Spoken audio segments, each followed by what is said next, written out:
Hey everybody, what's going on? Um, Welcome to another episode of Indigenous Podcasts. Sorry, I'm setting this camera up right now. I hope you guys can hear me all right. It's been a while since I've been back. I've been sick, so I don't know if people can tell by my voice. It's kind of congested. So I haven't had too much time to really do much with this channel. So as you can see, I've uploaded travel videos as I said I would. And then, of course, the Age of Empires gaming with Juan. That was uploaded as well, thanks to him. So yeah, I hope everyone has been healthy and doing well this past month. It's almost the end. Can everyone hear me okay? Hope so. It's kind of long, looks silly.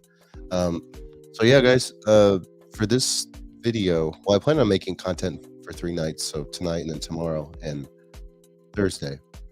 And what I really wanted to focus on tonight were the indigenous issues in terms of what's going on in Peru, but also Brazil as well. And before I start talking about that, I'm going to go ahead and drop the link in here. In case anyone actually just wants to come on and talk, you're more than welcome to. So this is a invite in case anyone wants to join. So yeah, the camera up. I think it's better that way. So yeah, pretty much, I think media outlets have fleshed out what is happening right now in Peru in terms of the political crisis. A lot of people have died, I believe. The death count last time I checked was somewhere around 60 something, which is pretty bad considering that this crisis is still going on. And it seems that from the interviews that I've seen from protesters, right, many of them are indigenous themselves, they don't seem to want to let up, so they're going to continue this. And I think from the previous video that Moore and I had made, the issues is that the government in Lima has not provided the type of adequate funding to the regions outside of Lima. For example, in the southern region in Peru, near Puno, and near Huelaca, I think. Maybe I pronounced it wrong. And those areas are where a lot of the protesting and the destruction is going on. So, unfortunately, it doesn't appear that they're going to let up, and it's going to continue. There's many reasons to that. One obviously is the pandemic, where, of course, Peru does not have the best economy in the world, much less one of the top 10 or 20. So Peru struggled like many other developing countries. They didn't have the adequate funds to help all the people. And of course, Lima itself, in my opinion, received a lot more funding in terms of help with infrastructure, help with healthcare and whatnot. But unfortunately, the poor outer regions did not. So that's one of the reasons why you're seeing these protests today. Of course, the other reason is, I just started this like a couple of hours ago, and I haven't made a live for forever, so it's okay. I wasn't expecting a lot, so it's all right. So we're seeing this crisis continue, and it doesn't look like there's any solution. Doesn't look like there's any answers. I like to believe that there will be, but it's just a cycle that unfortunately has haunted Peru since the country's inception. There continue to be protests. Immediately when there's a dictator or a president that does have very far right views, for example, Fujimori, right, and other previous predecessors before him have these negative views of those people on the outside of Lima, right? For example, the poorer regions, there is a lot of ramifications from that. We see a lot of issues that stem from the government and the poorer regions and the indigenous people, Andean people. So then we're seeing that today, and it's unfolding more.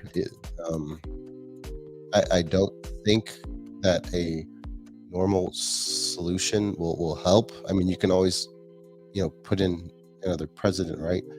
But I think that something, if the people that are protesting really want change, then something drastic has to take place, some sort of radical change. Um, Even myself, I don't know what that would be, um, but it ultimately depends on how long this will go and how many people will rise up and protest against the government. But for those that maybe haven't seen so many videos, you're seeing protesters, unfortunately. um, I believe they went into an airport and they started causing some violence inside the airport and destroying some things. So it's not all the government that's causing the problems. Of course, like the policemen and the military that are shooting these protesters is terrible.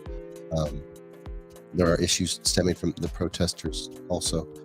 Um, but of course, it it's hard when the media really focuses on the protesters that are causing these problems, because it sways the general populace in Lima to believe that no, like we shouldn't um, meet these people's demands. We should continue to push back until the problem is gone. Um, but ultimately, I think that both sides need to work together to figure something out.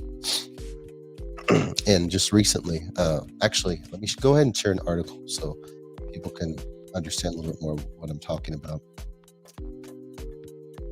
And I think this will put into perspective what's how bad it's getting. Uh, there's an article here from Politico, I think, and I'll share this.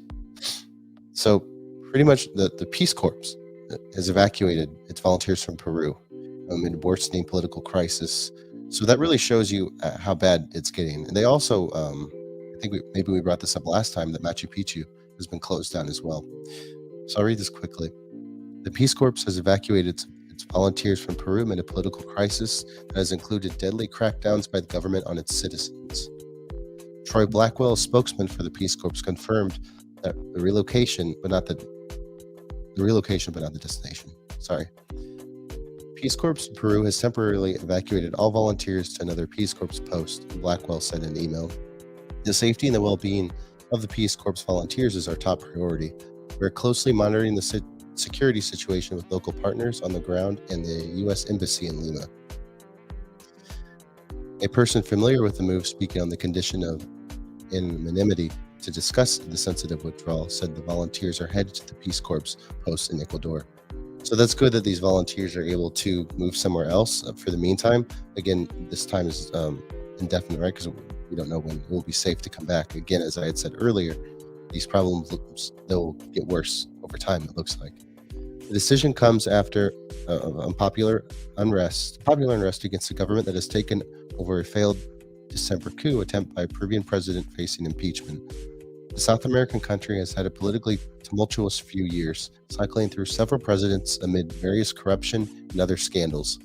Peace Corps volunteers often work in areas far from national capitals and with less immediate protections than U.S. diplomats, meaning that they are sometimes the first group of U.S. workers to be evacuated when unrest hits.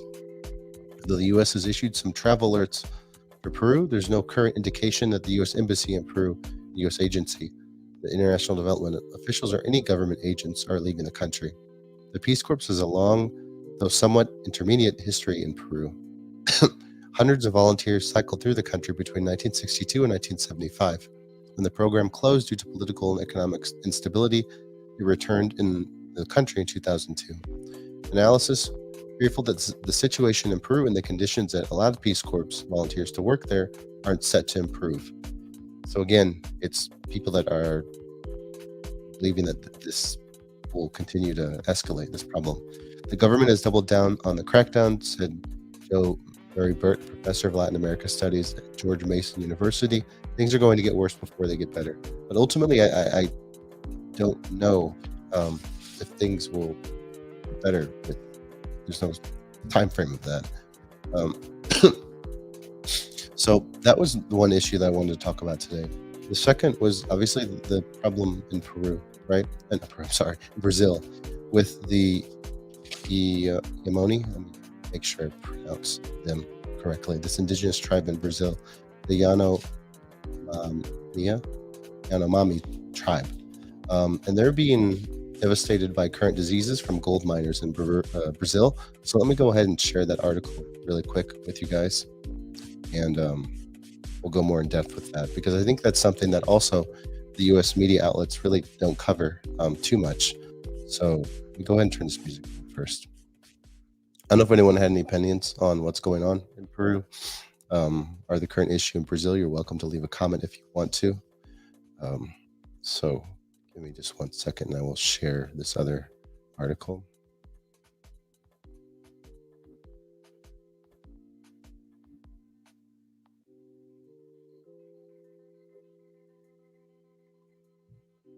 So here it is, and it's quite long, so I'll try to shorten this up. So why Brazil's Yanomami are being devastated by disease and gold mining. And essentially, and I'll explain a little bit, during the administration of Bolsonaro, unfortunately, he didn't do a very good job on preventing miners from coming into this region where the Yanomami people were living. And these miners, looked for gold, and there's a lot of mercury left from the mining, and they didn't really care too much about where that went. And that went to the waters and into the rivers, which affected a lot of people, indigenous people. And I'll go over this article a little bit more. It'll make sense. As we can see here, here's a child suffering from malnutrition and diseases such as malaria, and malaria is one of the diseases that came from this mining. So severe malnutrition and disease, particularly malaria, are decimating the Yanomami population in Brazil's Amazon rainforest. On January 20th, the federal government declared a public health emergency. While many in Brazil were left wondering how the calamity could materialize seemingly overnight, it didn't come as a surprise to those familiar with the Yanomami circumstances, who have issued warnings for several years. So this actually has been happening before Bolsonaro's administration had came in. This is how Yanomamis have reached this tragic point. So, of course, like, who are the Yanomami? An estimated 30,000 Yanomami people live in Brazil's largest indigenous territory, which covers an area roughly the size of Portugal and stretches across Roraima and Amazon states in the northwest corner of Brazil's Amazon. Some also live in southern Venezuela. They provide food for themselves by hunting, gathering, fishing, and growing crops in large gardens cleared from the forest. Every few years, the Yanomami move from one area to the other, allowing the soil to regenerate. So, in the crisis here, illegal gold miners, as I said earlier, were first present in the Yanomami territory during the 1980s, but then were largely expelled. They have flooded back in recent years, attracted by high gold prices and urged on by former President Jair Bolsonaro. Their numbers surged to 20,000 during Bolsonaro's administration, according to estimates from environmental and indigenous rights groups. So unfortunately, again, we see a baby that has also been affected. Miners destroy the habitat of animals that the Yanomami hunt and occupy fertile land that the Yanomami used to farm. The miners also process ore with mercury, and that poisons the rivers that the Yanomami depend on for fish. Mining creates pools of stagnant water where mosquitoes that transmit illnesses breed, and miners relocating to exploit new areas spread sickness to native people who possess low immunity due to limited contact with outsiders. The impacts accumulate, said Estavo Sonara, a geographer and researcher at Instituto Social Ambiental, environmental indigenous rights nonprofit. So here they talk about the sudden disaster, and this kind of gets into the statistics a little bit. 8 of 10 children aged 5 and under had chronic malnutrition in 2020, according to a study in 2 Yanomami regions by the UNICEF and Brazilian State Health Research Institute, Fiocruz. There are 44,069 cases of malaria in 2 years, meaning the entire population was contaminated, some people more than once. Maria's state public prosecutor's office said in 2021, citing data from Brazil's countrywide disease notification system. Curable conditions like the flu, pneumonia, and anemia and diarrhea became life-threatening. At least 570 Yanomami children died from untreated diseases during Mr. Bolsonaro's term. From 2019 to 2022, according to Health Ministry data obtained by the independent local news website Sumowama, that marked a 29% increase from the prior 4 years. There's a greater need for medical care, but services for Indigenous people deteriorated under Mr. Bolsonaro, according to Adriana Atilia, an anthropologist who had studied public health care for the Yanomami, which is provided by one of the special districts designed for the needs of Indigenous communities. So they've also been reports of miners taking control of health facilities and airstrips in Yanomami territory for their own use. Local leaders themselves have been sounding the alarm for years. Miners are destroying our rivers, our forests, and our children. Our air is no longer pure, and our game is disappearing, and our people are crying for clean water. Junior Yukari Yanomami, president of the Yanomami Health Club Council, wrote, "We just want," as he says here, "we want to live. We want our peace back in our territory. The recent influx of miners severely exacerbated the disruption of the traditional Yanomami life that took place over the prior 2 decades. That was caused by the introduction of social welfare programs that forced people to make week-long trips to collect their benefits in cities. They often remain for extended periods in squalid conditions, as well as the establishment of non-Indigenous institutions such as military bases, medical posts, and religious missions, which transformed some temporary villages into permanent settlements, depleting hunting and soil resources." So yeah, as we can see here, this is an unfortunate problem that's going on. And in my belief, I think that as long as a system exists where the far right administration is able to come into play, I'm not extremely optimistic for the future of Indigenous people in Brazil. Honestly, I believe that the Amazon rainforest and the Indigenous tribes that inhabit it should be under the protection of the United Nations. I have friends that like to be optimistic of Brazil's government, and maybe things can work in the future, but I just don't see it. The country's existed for 200 something years now. And I mean, yeah, there have been improvements, but people are still going to die of certain diseases, and resources are going to not be given to the Indigenous people as they're needed. I think if a certain region was under the United Nations protection, and then perhaps under time a centralized government could form, and then maybe a country could come out of that, then I think that would be a solution. But I don't trust government officials, sadly, and I don't see them making any progress with Indigenous people in the future. You're always going to have people that don't have the best interest for Indigenous tribes and communities, and that's from discrimination, racism, and just the classism, all these issues. And I think that's just this hatred that unfortunately many administrators have. And it's not just Brazil. There's other countries in South America as well.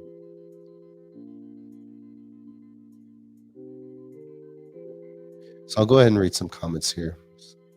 Yeah, cartels, drug lords, illegal loggers. Yeah, all the colonizer governments in protesting. Yeah, and it's sad because you like to believe that the indigenous people in Brazil, they'll get their rights, and it will be okay. But unfortunately, the Brazilian government, in my opinion, has quite a lot of power. Of course, they have military also. Um, I think the only sort of political entity that could stand up to the Brazilian government would be the United Nations.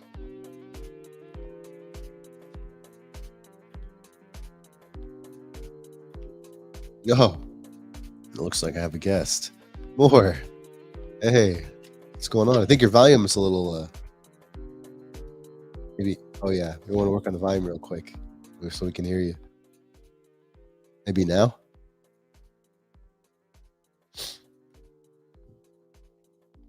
Yeah, it's corporate greed, but it's just, it's, I don't know. I just, my faith is not high. It never has been in government officials. And that's everywhere, right? Um, I've always had like a distrust of some of them, a lot of them. I mean, if you look at the problems that the U.S. government has caused, of course, like I think it's normal or natural to have these types of hesitations to want to believe that your government is in the best interest for you and your family and your country.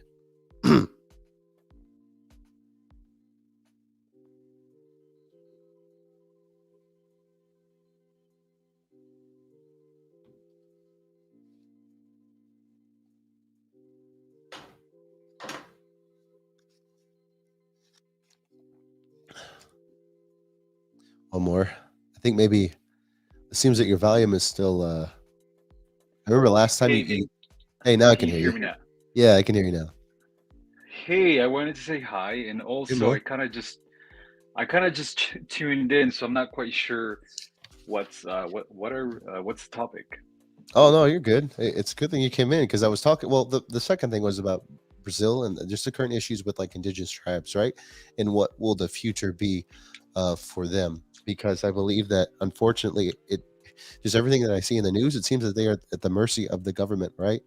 In terms of the treatment and the types of resources that can be given to them. And my what I said was no matter like how things change in the future, you will always have people in the government that really don't have the best interest for indigenous people, and it's not like impossible for another like far right like Bolsonaro government to come into place, right? And then I just read the statistics of how many people died, indigenous people died in tribes um, during his time, and it was quite a lot of people, and it's just going to be a continue. It's sorry, continuing cycle until something major happens. But that's just my opinion. But the first thing I was talking about was Peru, right? And that's why I was saying, oh, I'm glad you came in. Uh, and that was like, I had actually brought you up more. And I was talking about like the solution that we had talked about that could possibly help Peru. But I think that like, it seems that things are still, spiraling out of control, unfortunately. And, I was talking with a friend about this, and it's just it's hard because mm,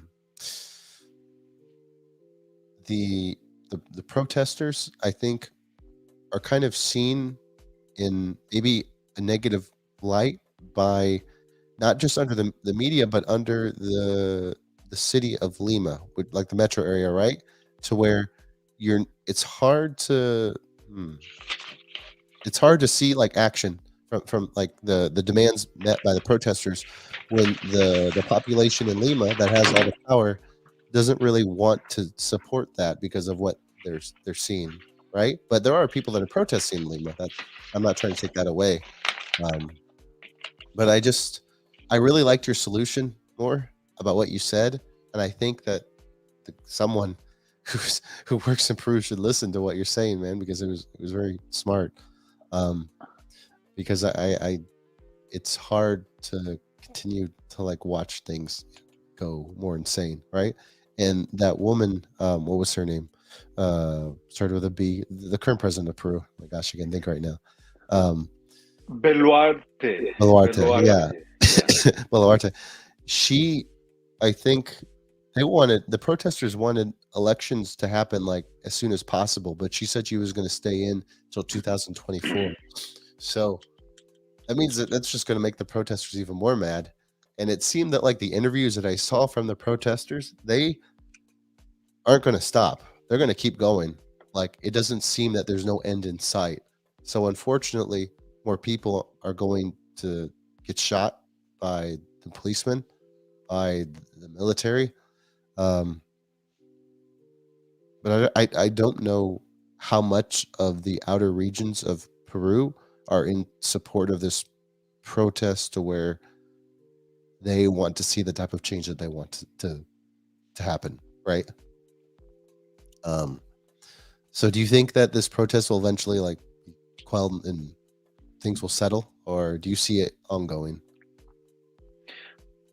That's a really nice question. I did wanted to add before I answer that I wish I could have more input on the Brazilian Oh, situation and sure. the indigenous people there. However, my oh crap. Sorry, my phone fell. No, you're good. My knowledge of what's happening in Brazil is quite limited, so I can't really comment. I don't keep up with the news and what's happening, but yeah, I mean that's always the case that indigenous people seem to be overlooked in certain countries, especially the ones in South America, and even here maybe in some ways in the United States. But I wish I that think so. maybe some of the people that are watching could help us, give us a little bit more input on what's happening in Brazil.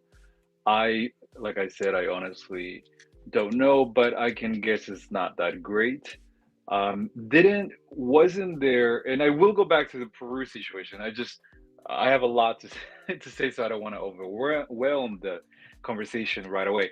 But I do want to say that wasn't there just recently some sort of queue? Uh, didn't they try to like break, kind of like in the United States, they try to break into their White House version of their White House of their Yeah, executive? protesters went into the capital over in I think it's Brasilia is where the capital is. Brasilia in Brazil. Yeah, and they went into they stormed the buildings. And what's crazy is that like I heard that there were military there that kind of just watched it for a while, and policemen as well. Um, and now Bolsonaro, he's here in the U.S., which is funny, right? He flew. Yeah. He's in Florida, I think Miami. So now he's hanging out there. Wow. Yeah, right. That So, is, I don't know. That sounds very Latin American-ish. That sounds like what a typical Latin American president would do. Some was it? like go out of the country and just stay there for a while. Yeah, yeah. And I wish I knew what was, the bottom line. What did the protesters requested and why they did what they did? Unfortunately, I don't have much to work with. So maybe some of the people that are watching can help us understand what's happening. I Oh, think that. he's in Orlando. Yeah, I thought he was in Miami, but yeah, I guess it was Orlando. Um, you say it was a gated community. Now, well, what I saw was no one died, to my understanding. So it was a little bit more PG, not so much of what happened here in the U.S. Right? Um, but they just did not want to believe that Bolsonaro lost. Right? These people were seriously committed to seeing Bolsonaro win, and if he didn't win, then they would push for some sort of way to win. Right? They very much not want President Lula. I think it was Lula, to come in. They did not like anything opposite of what Bolsonaro stood for. So it's it's crazy to see, but it is kind of like scary. I think that the policemen and the military didn't really do anything initially, and they just kind of like let it happen. Um, so that's Do do we know what does Bolsonaro stand and what does the other lady stand for as well? Do we know like if they're how do you say this, like left wing or right wing? Are they yeah. conservatives? Are they, Oh yeah. like, and is the lady an opposite political party as Bolsonaro? I The think lady, I think it's a woman president, right? it's a guy actually. Lula. Oh, it's a guy. Yeah, he's a guy. He Bolsonaro is like a very right wing politician, right? And he said a lot of like nasty things about like indigenous people and the Amazons, about LGBT people, about pretty much anyone under the sun, right? Um, and it was some pretty nasty stuff. I won't say it, but it was bad. I could look it up though. Um, and then the guy on the left, Lula, he very much stood for indigenous rights, and I think he's doing what he can now to help those that are suffering from the diseases and the malaria, that's going on, and tried some way to get find these miners that are dumping all this mercury and causing a lot of deforestation and other problems for indigenous people and removing them, which is great, right? But again, it goes back to what I said was that another administration like Bolsonaro can come in because it's on the voting of the people, right? I mean, yeah, of course, like we support like democracy and everything of that nature, but I don't know. It's hard. I mean, because I have friends from Brazil, but I don't have faith in the future of the Amazon rainforest and the indigenous people. As long as it's in the hands of those that don't have any care for them. Um, but like someone said, that who was I think it was, let me find it here. Someone left a comment. As indigenous people, like, we can't get real support from the United Nations because we aren't United Nations. So basically, like I said, like, drastic things would seriously have to happen. And of course, like, you would get pushback from Brazil if such an action were to take place. Um, but I I don't know. I don't see an answer. I don't see something that would look as some sort of peaceful for future. Yeah, peaceful future for them. Sadly, I want to, but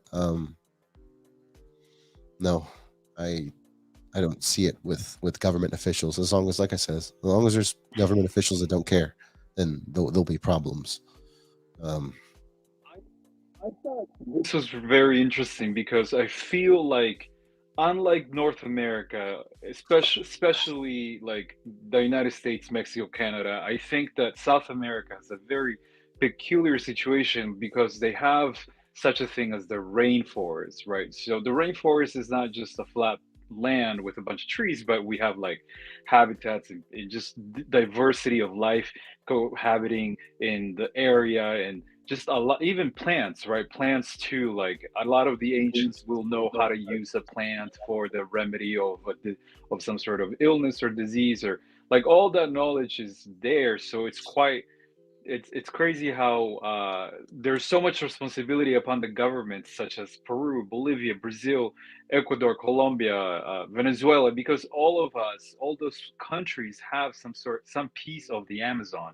So it's very like different than the United States, where yes, we have habitats too, but probably not to the degree that you have like unique species of birds and all these other living things that exist in the rainforest. So I think it calls for people's careness and consciousness of the world and the environment, and just being aware that actions have consequences.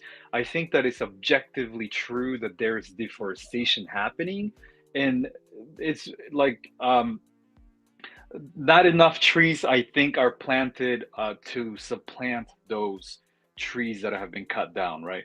yeah, So I think there is like a greater output of deforestation than there is input of new living things. And when they do deforestation, I think that the soil is not even like a fertile soil, right? Like I don't think Amazon soil is that. I don't know, something like that. I think it's it's really hard for these countries to really have a well managed environment situation, and a lot of them, because they're Latin American countries, and because we have inherited certain behaviors from colonial times or even before that, we don't know. But what is sure is that there's a lot of like in your face corruption, right? correct. um, and so it's always kind of comes back to the corruption point, and whose interests do the politicians really look out for, which interest is going to benefit types of people monetarily, mainly. So that's the interest that they will push. And if saving lives, not only wildlife, but also people, human, rational beings, life that live in the forest, in the jungle, if that doesn't, create monetary value, then they're not going to, most likely, they're not going to, um, you know, take care of it or have its best interest. So that's yeah, I mean, you're absolutely right. It's really bad what's happening. And it happens in Peru. It's not only Brazil, I think, has a largest piece of jungle, but Peru has a quite large, significant large amount of jungle as well. And it happens in Peru. It happens a lot. I mean, and Peru has like terrible laws, and and imagine terrible laws, lack of uh, kind of like keeping an eye out for what's happening in the jungle, having not having people that are looking over and what's happening usually also leads to a lot of deforestation. Yeah, you're right about the corruption too. More like, unfortunately, it is a big problem in South America. Like we know, like obviously it's in Peru, in Brazil, Bolivia, and all those countries. Um, so that's another thing, is that these governments are so corrupted that they can't even put the necessary funding in for these tribes, these communities, and for the rainforest itself, right? I guess the thing that like really gets me is that like you always see so many videos of like, oh, the rainforest, you know, is responsible for so much of our oxygen, right? And I'm not talking about like commercials stemming from South America. I mean like commercials that we see here in like the West, right, in the U.S. And it's just like, but all these problems are happening. Well, why don't us, it's the U.S. and other countries around the world, do something about that, right? Um, but of course, we're too busy with other problems right now. Actually, I'm going to make it a live next tomorrow, and you're more than welcome to join it. But it will take its focus away from Peru and South America itself, or native issues. It'll focus on the issues going on in Russia and Ukraine, in China, and I think that's really important to talk about, because it will affect us um, in some way as time goes on. But what I'm trying to say is that like our government is very much focused on what's going on in Ukraine and Russia right now by sending billions of dollars there. So it would be nice if we could focus on our land here in the Americas, right, in the U.S., and help less fortunate people out that are getting the what's the word called? It's called like the crappier end of the stick or something, but are getting like the the inadequate funding, that aren't getting the necessary treatment, are getting abused by the government in some way, right? So it'd be nice if the U.S. could focus on you know doing more here. Um, but it is what it is.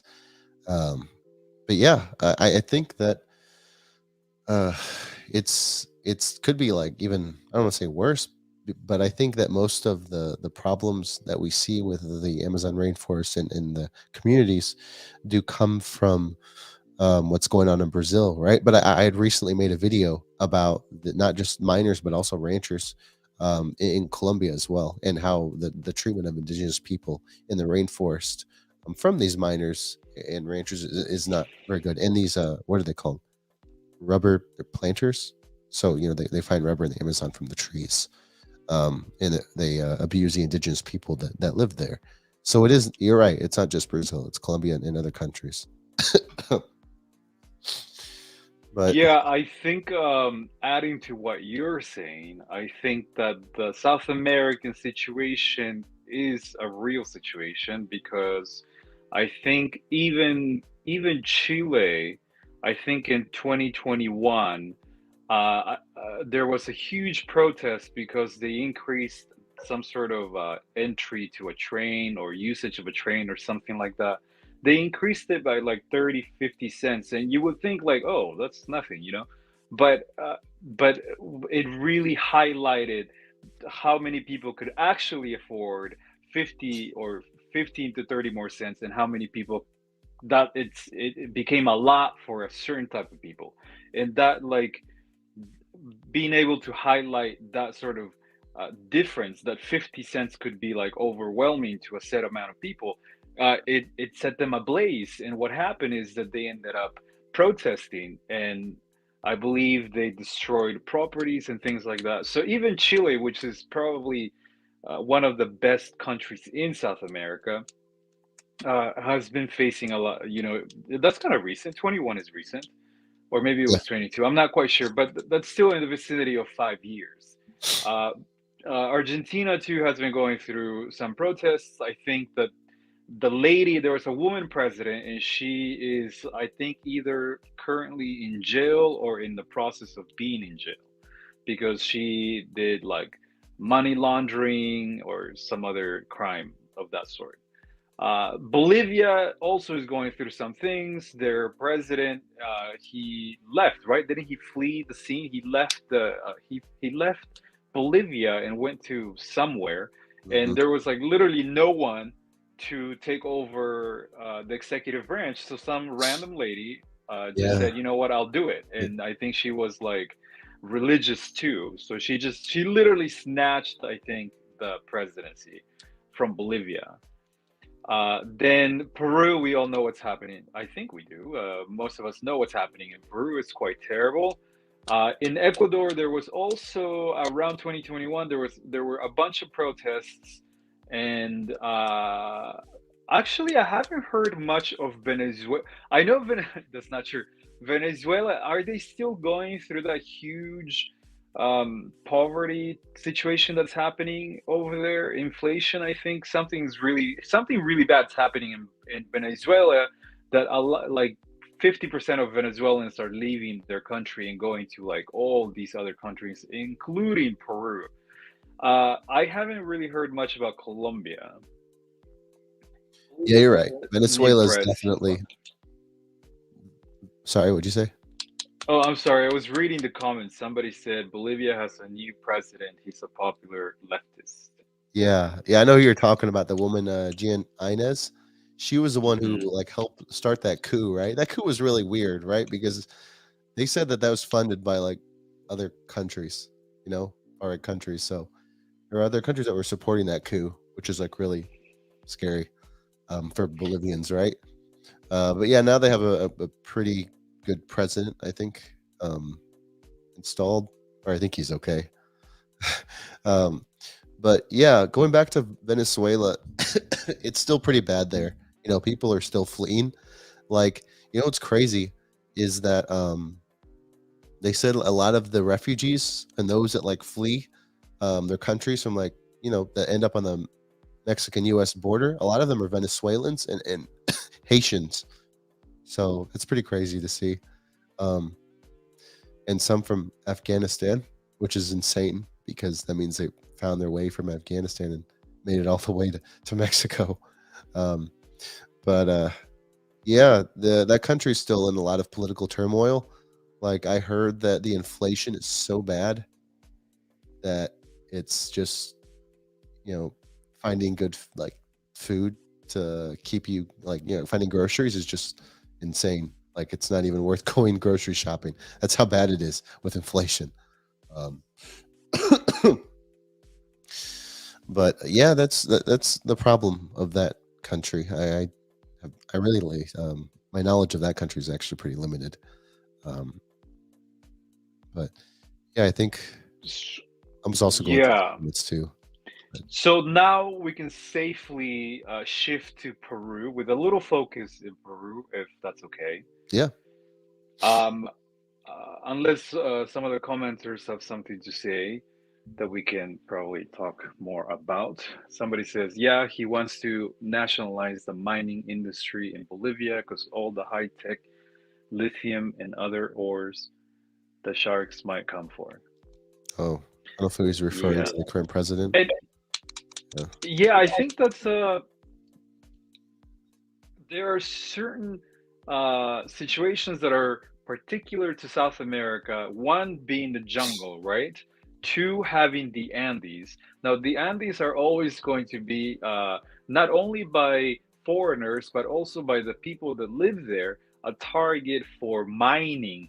Because let's not forget that the plate tectonics work like this, right? So, all the minerals and even gold that may be trapped somewhere, they all go up during when the plates clash, right? So that's why we have the Andes full of minerals, full of riches, natural resources that the people that live there, as well as the foreigners, they come and they make use of that. So now we don't see. I don't think we have like an Andes like in the United States. We have really beautiful mountains, but there may not be. at the scale of the Andes that harvests a lot of minerals that are beneficial to countries' economies, different countries and their economies. So it's a very peculiar situation that South Americans live. Um, in terms of race, if we look at South America as a whole, we have natives, Germans or white people, we have brown people, and we have black people. We have Asians. Not a lot of Indians. I haven't seen a lot of. Well, I've only been in Peru, but I not a lot of Indians in Peru that I know of. So it's mostly Asians, whites, blacks, browns, uh, Indigenous I think that's communities. it. Yeah. Well, that's what that was under the scope of brown Oh, okay. Yeah. last. Okay. Yeah. Sounds good. Yeah, Awesome. under the umbrella. Yeah. So I think we can safely shift to with a little emphasis on Peru. I think that if there are any Peruvians listening and that keep up with the news or, or something like that, I think that the president, the current president, she's shaking in her boots because she knows that in Peru, Congress has a lot of power, and all it takes for Congress uh, to take you out is 80 votes. Like you don't even have to have a solid case against you. All you need are 80 votes, and you're out.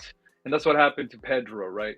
they they accused him of some vague things that was never formally analyzed or looked at in the plenum of Congress, but rather they just kind of like arbitrarily said, oh, you said this, so this is, so we're going to accuse you of treason or something like that, and then they vacated him.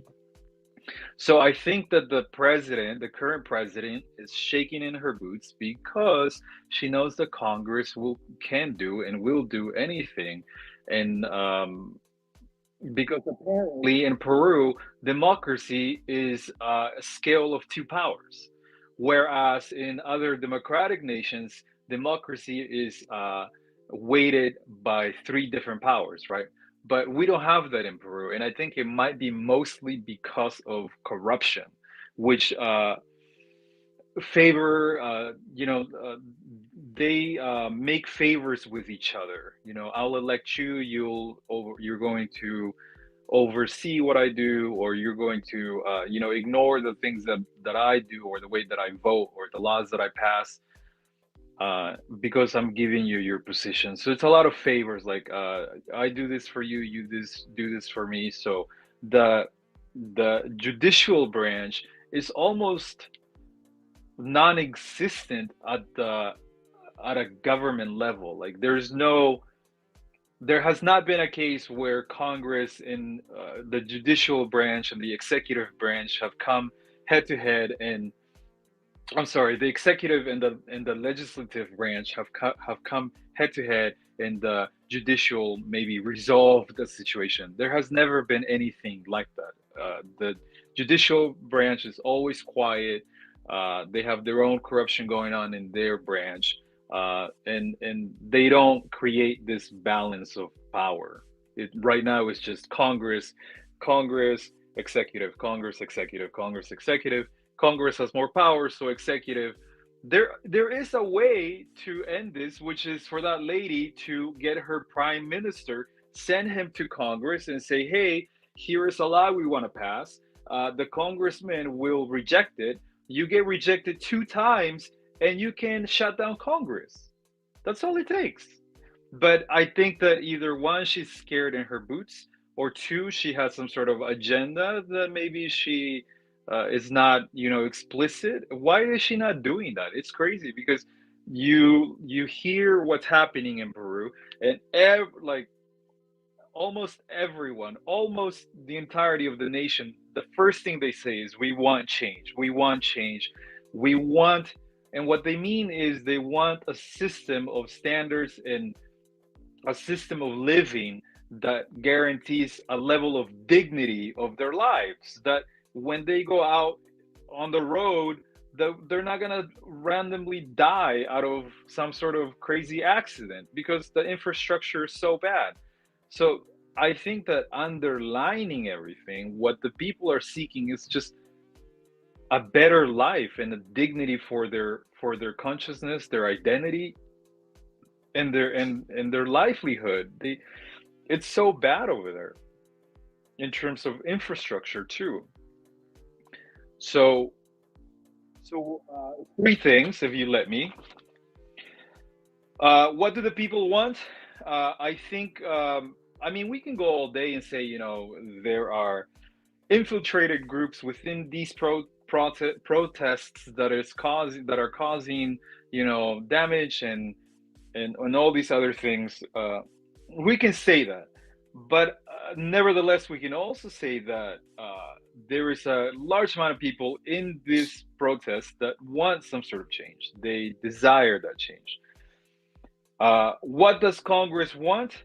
They want to stay in power. They want to keep their congressmen and congresswomen. They want to keep their position. It's a really good salary, just for being elected.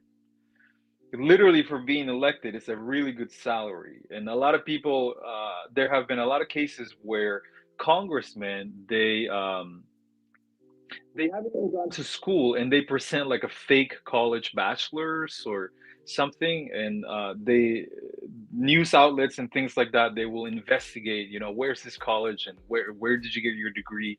And a lot of times the Congress people cannot prove their education, which is crazy. And what does Beluarte, the new president, the woman president, which is so informal, by the way, like our first woman president, but she was not elected. It was just, how events turned out, and now we have a woman president. Hold on, somebody's saying something. The people want socialism worldwide. I don't really know what socialism is because it works until the U.S. mic targets you. I don't know what that means either.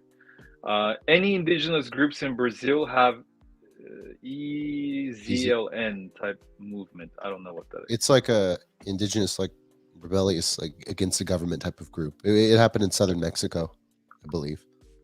So in Peru, if you carry that narrative in Peru, immediately groups of people will call you a terrorist because of your race and because of what you stand for.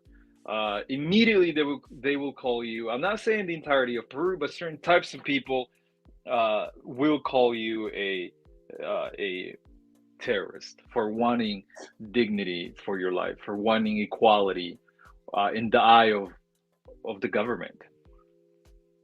It's crazy. Yeah, you're right. Yeah, they do. The media will really go after you if you are associated with that. And okay, somebody said the Puno region in Peru. This looks like an all indigenous protest action. All Jazeera English. Okay, is that German? I don't know what that is. Al Jazeera is like I think it's a news outlet in the Middle East. I think it's in maybe Dubai, possibly. I'm not 100% sure. But it's a news station there. Yeah, I've been to Puno over there. It's a pretty like brown indigenous like region. Like I've been to Puno, Huilaka as well. So and if I don't know if you've been over there more, but if you like see like the infrastructure there, you're absolutely right, man. It's bad, like BAD. Like it looks like the government didn't do anything to make infrastructure better at all. Yeah, man, it's crazy. It's crazy the division between and it's crazy the type of narratives and rhetorics that they use to narrate their story. I think that it can be broader. I think that it can be more inclusive of different experiences in the country. I think stories, if we're going to have a story of our own, they need to be inclusive of the people that live there and not, dominated by the by the people who by the people's own agenda of what they want to portray in the media or television.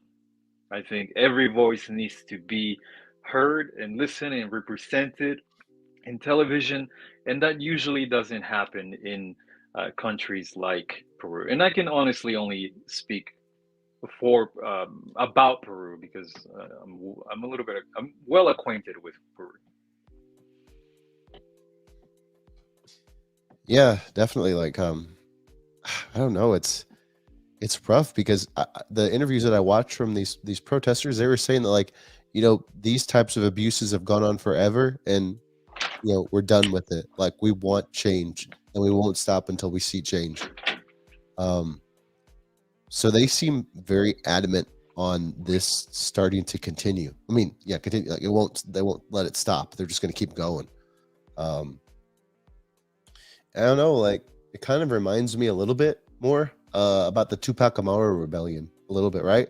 Because if we look at the Tupac Amaru rebellion, and that rebellion was interesting because it was led by like a native man, but he said that, like, the government is abusing us, and we're all poor, like, and they aren't giving us sufficient and adequate, like, housing, any sort of funding or anything. So he got, like, uh black, white, like, you got, like, every different type of person, like, behind him, or a lot of, like, different people. So it was very, like, it was mostly like a like brown native, like, um rebellion, but there's a lot of other people supporting him as well. So it was interesting.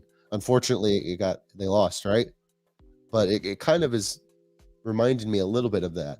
But I don't know how much this will pick up, or if it will, like, die. I don't see it dying anytime soon, but I'm not sure. You know more. Like I said, you're more knowledgeable than I am about this.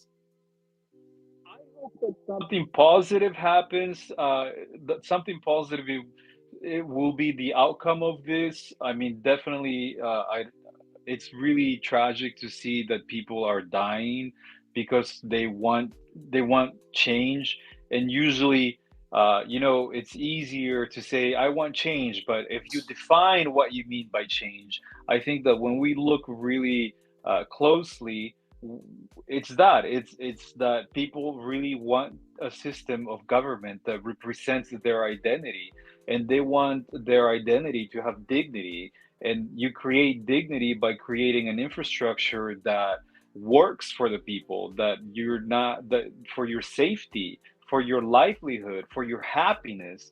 And usually that doesn't happen in countries like Peru, at least that I know. uh and Gamara, I'm not very knowledgeable of what happened there, uh but has it historically been similar for almost 400 years? Yes, let's not forget, all the Peruvians that are watching or will watch this video, that there was approximately, if you round up the numbers, 300 years of vice royalties.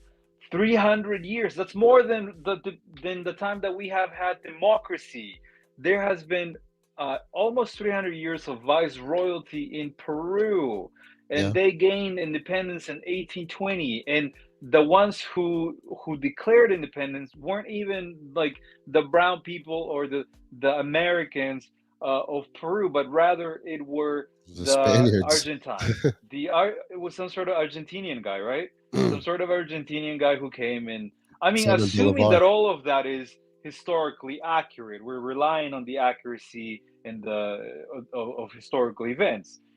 Assuming that it's all true, it's really crappy. But I kind of wanted to address Ralph.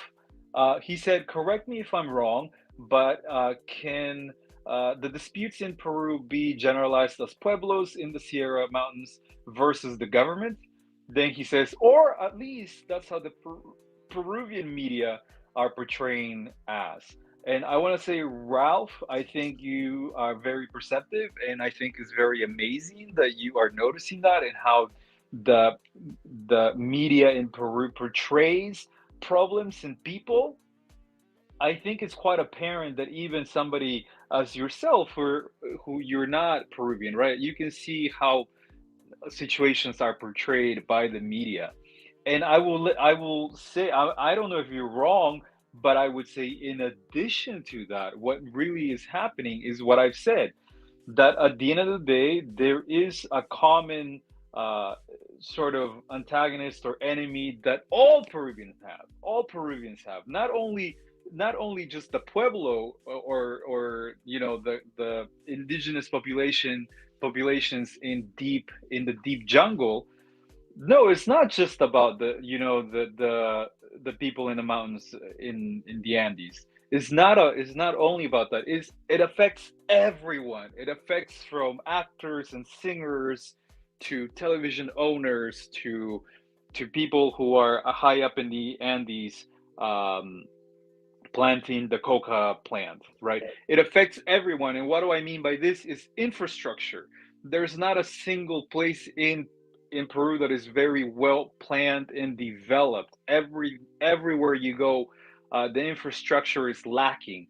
And I think at the level of infrastructure is a good um, it's a good cause to unite everyone in Peru, because there's no population class or race of Peruvians that are not affected by the terrible infrastructure that Peru has, by their lack of organization, by their lack of urbanization, by their lack of planning, by their lack of inclusivity.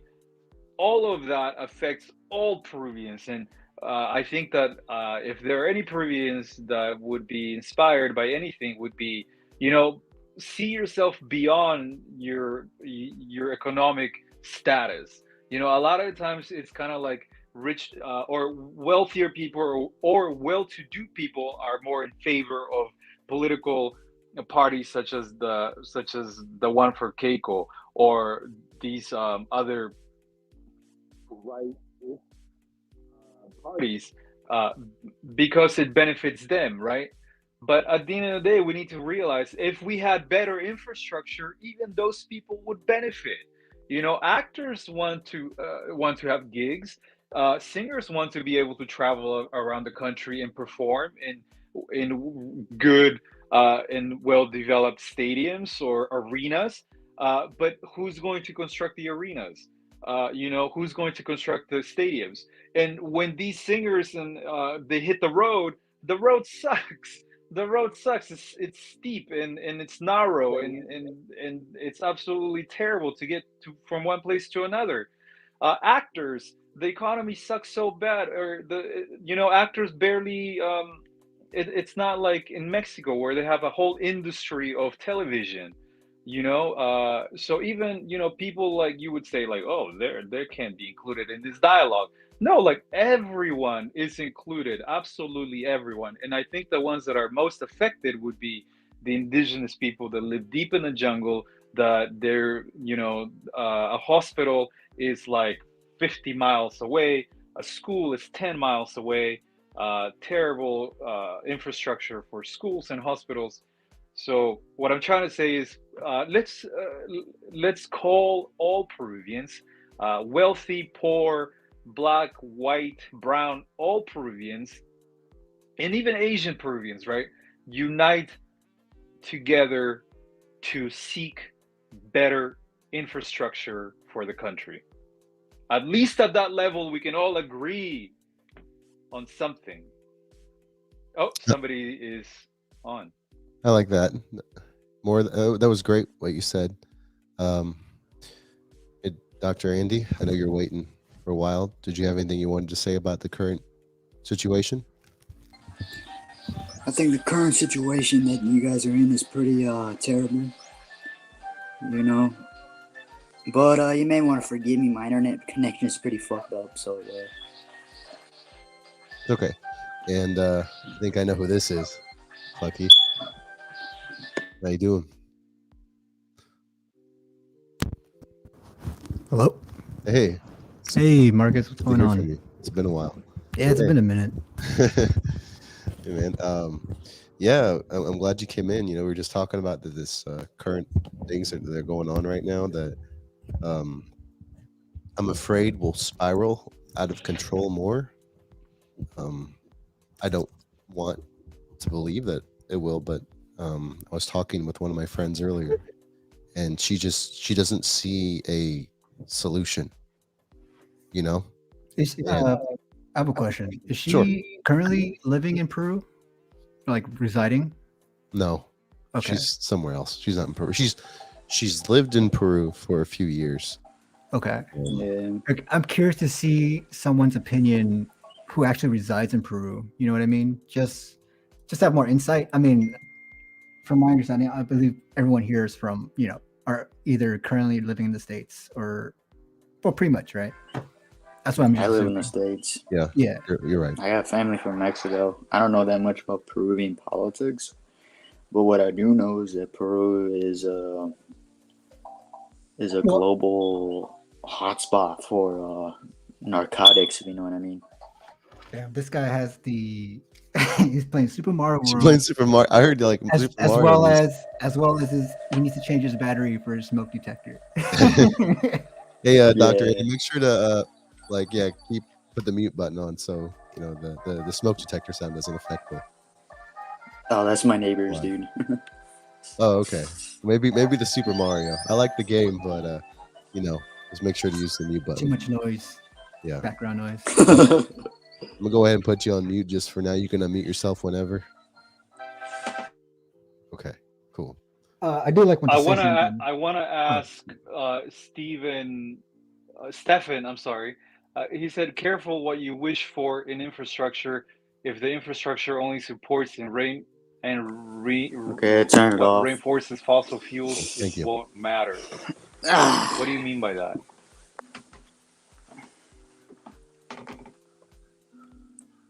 Sports. I don't know.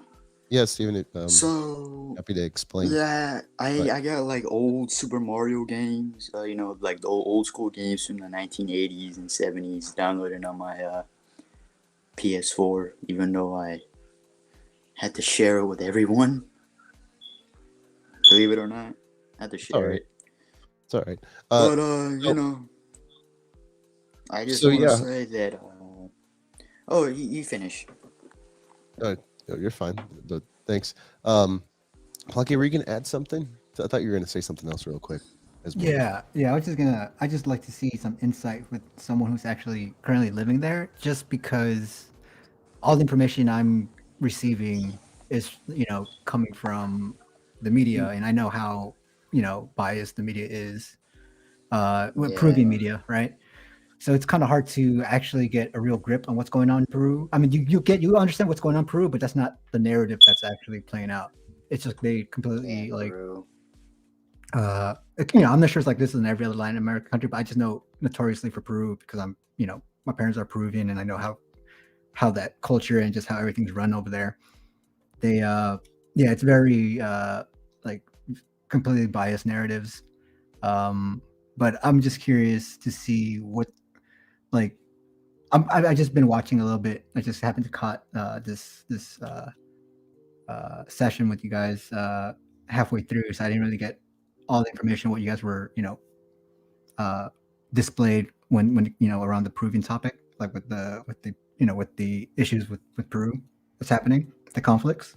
Yeah, definitely. I mean, pretty much what I talked about earlier was just like how it is spiraling like a little bit because the article that I shared was about how the Peace Corps is leaving the country, right? They're in Ecuador right now. So that's pretty serious, I would say. Um, of course, like they can always come back later, but also with like the closing of Machu Picchu, um,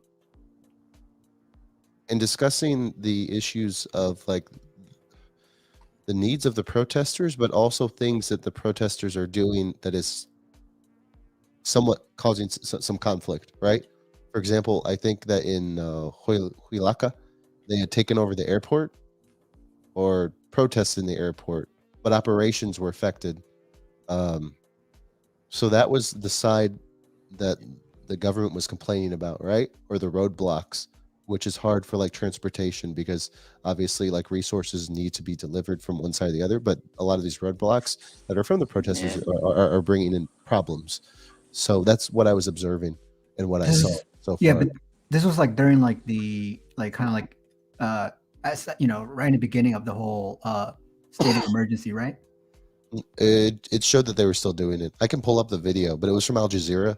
So I know like Al Jazeera itself is sometimes some of its content isn't completely accurate, Well, right? yeah, because that's the thing. Because like my mom, because this is like during December, before Christmas. It was like the first week of December ish, right? The first couple weeks, the first half of December.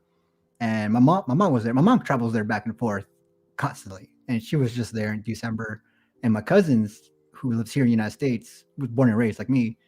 It's actually just uh, is visiting Peru right now, and I'm trying to get his input on like how everything is over there right now because just based off photos, like Facebook and all that and Instagram, it seems to be like as if he's just there on on holiday, right? Yeah. But he's there just to visit family, and he has his own reasons why he's over there. But um, the thing is that my mom left just right before when the protests actually like with the whole blockading the airports and all that. So she was able to get out, but I know during the beginning of it was pretty extreme and very active, right?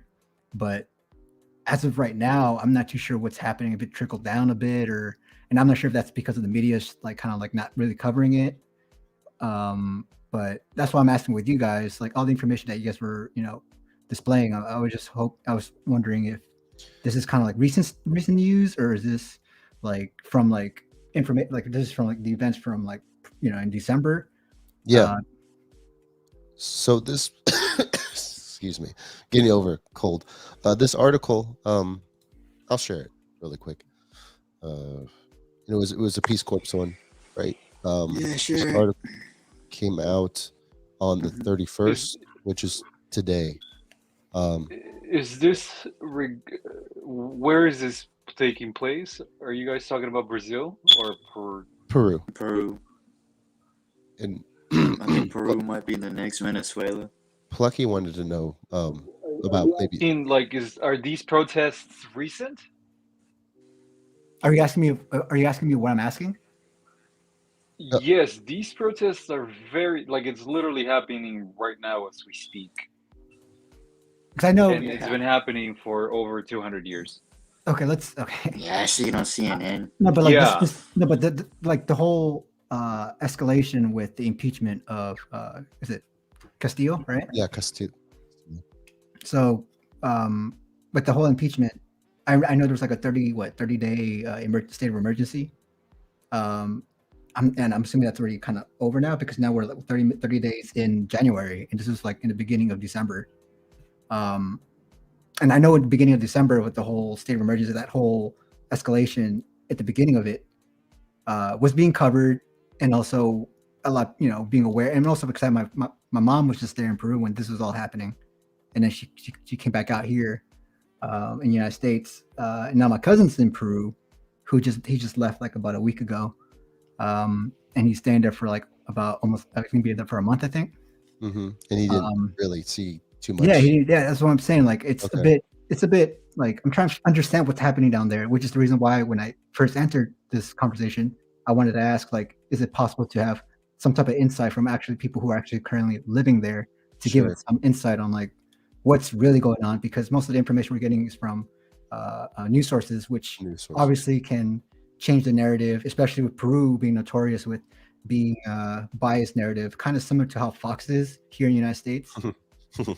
So no, it's literally that, because they're very conservative, especially like the media there. So they'll completely like the narrative would be be biased that way, and hence the reason why like the whole deeming like the indigenous people whether it's indigenous people or like mestizos who and they're consider themselves cholos, who are like racially phenotypically Native American or American Indian, are deemed terrorists, right? That's because that's from the usually it's kind of like what the media and kind of like the government establishment there kind of leans towards like conservative kind of views. If you understand what I'm saying? I do. I know what you're saying. It's interesting that you said that about your cousin, right? Was your cousin mostly in Lima, or was it in like the southern region, or like the outer regions of Lima itself? So Because I know. yeah, go Sorry, ahead. I was gonna say I know most of the issues, like the serious problems going on, um, are on are in like near Puno, right? Or I forgot the name of one of these cities, but it's where kind of a lot of it started. But it's near like the southern region, very far away from like Peru, in the rural cities, rural towns. Can I say something? Um, that question, that's crazy that you would ask that because I honestly wouldn't know where to even begin to tell you what's happening. Because what's happening, as I found out, and it shocked me, it's not like a recent thing that is happening here.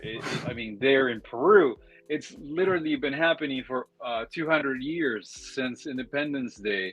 The same mechanism of corruption, or maybe not that, but the same pattern of presidents not being able to finish their terms, three presidents finishing their term, but the fourth president, something always happens. Congress wants more power, the military wants more power, and for some reason, we haven't had like more than three consecutive presidents finish their full term. We haven't had that in Peru. So when you ask that question, it's so, to me personally, it's such a huge loaded question that I would be like, where do we even begin? But I guess if we had to pin down and say this is what's really happening, is there is a group of people that I believe they are seeking dignity for their lives, for their livelihood, and they believe that this dignity will come from change in the government, and so that they can have opportunities for higher education, economic, larger opportunities for a better economy. And I believe that that's what most of the people in the process is what they're seeking.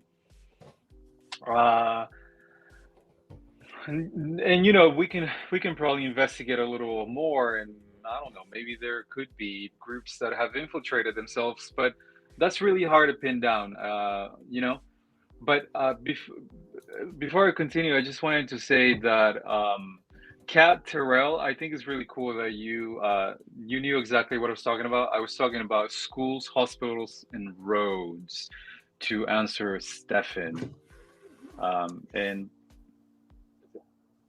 Yeah. Also, sorry, just to intervene here. My cousin just texted me back about what's going on. So he said some parts for sure are certain times of day when there are protests. Because I asked him, how's Peru going on right now? Is it dangerous? And the civil unrest. And he says some parts for sure are certain times of day when there are protests. More so because the protests are affecting hospitals as well as since roads are being blocked, among other things. I'm sure. Touristy areas are closed, but there are a lot of parts in Peru, as well as as well as where he's staying at, are okay. Um, and that's pretty much that's where he's been visiting, just the okay areas. Now, Yeah, I I have a want to good. say something. Oh, Oh, go ahead. sorry. Oh, I was gonna say that Peru is in a very like economic turmoil. It's like what is it? It's like the Great Depression over there, but a lot worse than Venezuela's Great Depression that they have, like that dictatorship that they have. I think Peru is gonna be in an economic dictatorship, or just in a dictatorship in general, or something like that. Similar how Rome ended up. You guys are familiar with Roman history, right? When Julius Caesar was assassinated, and there was a power struggle, that type of stuff. Because like I think Peru is in a very a vulnerable situation. It's in a power struggle, you know. They're trying to fight for power, for control, all that type of stuff. You know what I mean? It's all in the history books. If you look back in history, you know what I mean? Thanks, Dr. Andy. So, Plucky, what else? Were you going to add something onto what you were saying? Yeah, I'm just trying to understand because like what the media is portraying in there is saying like it's just the parties that supported. Because I remember more you mentioned that it's affecting, obviously it's affecting everybody in the country, but even the people who are opposing to the protest, if there is any, right? But from what the media portrays is that it's only the supporters of Castillo and and its party who are the ones protesting and being the one who who's causing the civil unrest, and that the rest of the country is just not with it, even though everyone understands that there's the economy is bad, and I guess from what I understand is that according to Peru, and I could be wrong here because I'm not, again, with the media, the way how the information I'm getting is super processed and it can be processed completely biasly. But from what I understand, it's the protesters are usually made up of the supporters of Castillo and his party. And just to get insight with Peru, there's like about maybe multiple parties. It's not really bipartisanship here, like here in the United States, like the Democratic Party and Republican Party dominating the whole political, the political scenes here. In Peru, there's like about 4 or 5, or maybe 8. I'm not sure. I remember exactly, but I know there's a lot that are kind of like head and head. So that's why I was thinking is like it seems to me like according to the media is that it's just the supporters of Castillo, and everyone else is just just trying to live the day, just trying to go, trying to survive day by day as they are, just, proceed on living, even though with the economy being bad, they just can't do anything. And I feel like that's what, and this is what my dad always criticized about Peruvians, and which why he hates the stigma the stigma that's attached to Peruvians is that Peruvians don't do I don't want to cuss here, but they don't do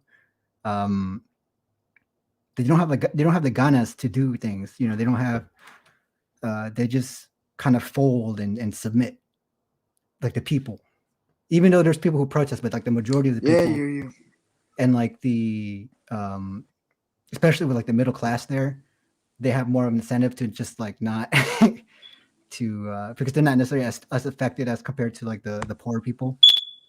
And I know that from my information, like the majority of Peru's population resides in Lima, right?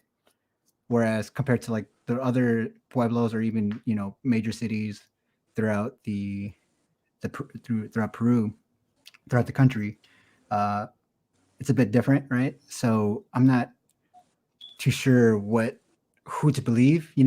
If it's like the majority of the protesters or who supports the protests are if it's a good percentage of Peruvians, or is it just like a quarter percentage, like if it's only like 25% or half of the population or the majority of the population in support of the protest? Do you have any information about that more? Yeah, do you have any more information?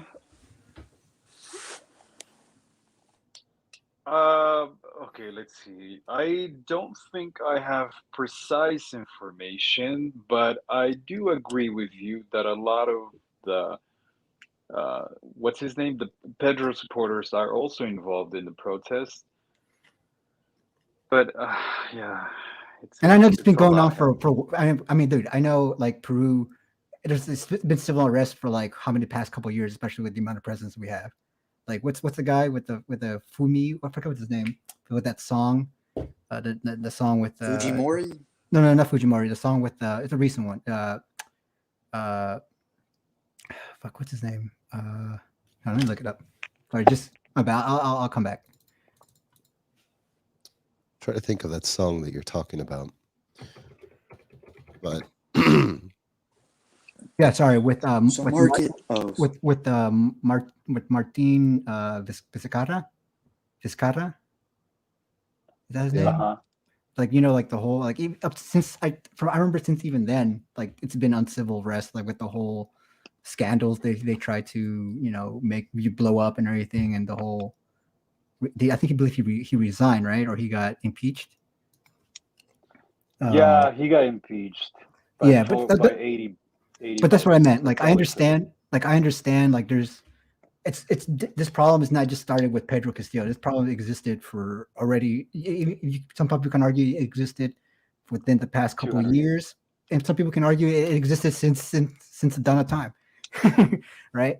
Um, I'm not arguing about that. What I'm just saying is that what's happening now and what's gonna be the results of it. Like I just want to understand what's going on now because again, Peru has these civil unrests for the past couple of years, at least for the past couple of years, right?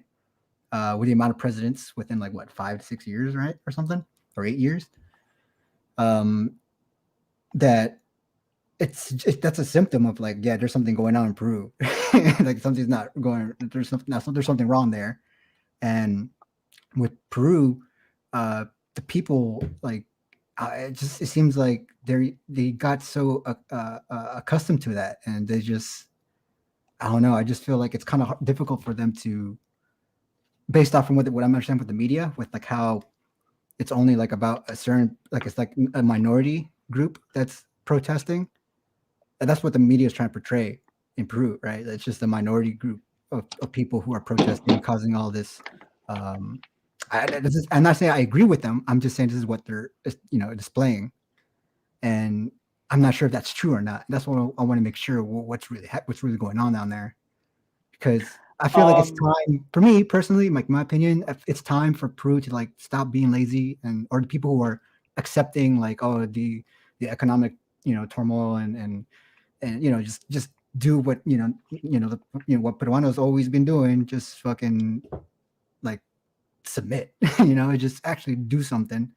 But I can't say much because I know most of them are not in a good economical place to start with, and I know it's kind of hard to encourage or to get that courage to actually fight what's right. But that's just my opinion. Just I know Peru just has that reputation. I think I would Yeah, safely venture into saying that it's not small groups of people that are coming together. No, it's like a national thing from like from the north to the south, from the west to the east, and it's not only during this time, but it has happened before where. A bunch of like, for example, I think some indigenous people from the jungle have been gathering and literally walking to Lima to protest in Lima. So it's not just Lima related, but it's the whole nation. And I think what Stefan was also saying earlier is that if we dig deep down, I think maybe division is also created by economics. Some people see themselves not part of, the protesters because they're better off, and they don't see maybe a need to protest with them. But I mean, the people, the brave people, do you think it's cowardly and submissive to go into the streets knowing that your life could be taken by protesting for change in your country? I don't necessarily think that's lazy. I think uh, that's very brave and it's very symbolic. And I think that I would even go as far as saying that Peruvians are rather the opposite of submissive, but rather they are um, they defy what's been trying to be imposed on them. And I think that maybe religion has been successfully installed in Peru because if you really look at those deities that they worship, there's supposed to be some sort of just a Spanish version of the people of the gods and goddesses that were already existing in the culture and consciousness of the people. They just gave them, Spanish sounding names, which in Mexico you will not find those gods. In any other part of the of Catholic regions of the world, you will not find certain types of gods or deities that only exist in Peru. It's because I think that most of them have been their names have been translated and things like that. So, and in regards to the government, they have been always protesting since 200 years ago because the government doesn't identify with them, and because it doesn't identify with them, they have always been, protesting and seeking their place again, in the nation. Because Yeah. let's not forget that Peru, it's a little bit different than a lot of countries with indigenous people, right? Let's not forget that Peru has a civilization happening 5,000 years prior to the Spanish getting there. And if we see, you know, the religions, the governments that took place in Peru prior to that, and even perhaps during, we can see that the native population of Peru have had, order of religion, order of knowledge, order of creating civilization, creating laws and things like that. So it's a little bit different than saying hunters and gatherers type of indigenous. Well, sorry, what okay, sorry just to interrupt there, but I just want to make sure like when I say lazy, I didn't mean necessarily like they are incapable of doing it. I'm just saying that they don't have the motivation or whatever it may be, like if they're just being down so many times that they just give up on the government and just think individually. But uh from what I understand, like with Peru, like this, because look, I'm just understanding here, like with Lima's population is about 11 million people, and the Peru population is about let me see, it's about let me see, hold on. uh so okay, so Lima's Lima population, is actually almost as big as New York. yeah, actually it's bigger. I don't know if you know that. It's actually, if you actually look it up, Peru within within the both Americas, North and South, the number one populous city is one of this. I forgot what city in Brazil. I think it's San Pablo. I think, and the second city is Lima.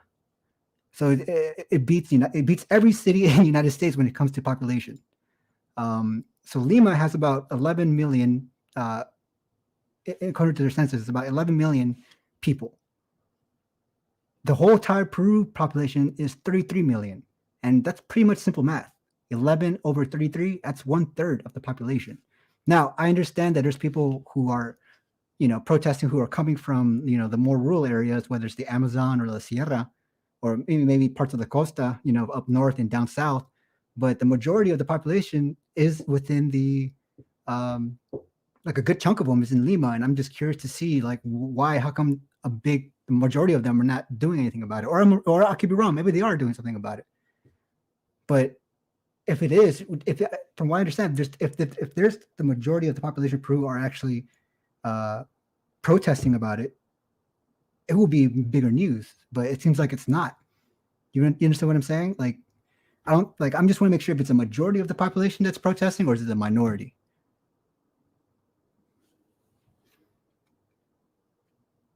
It's a good question.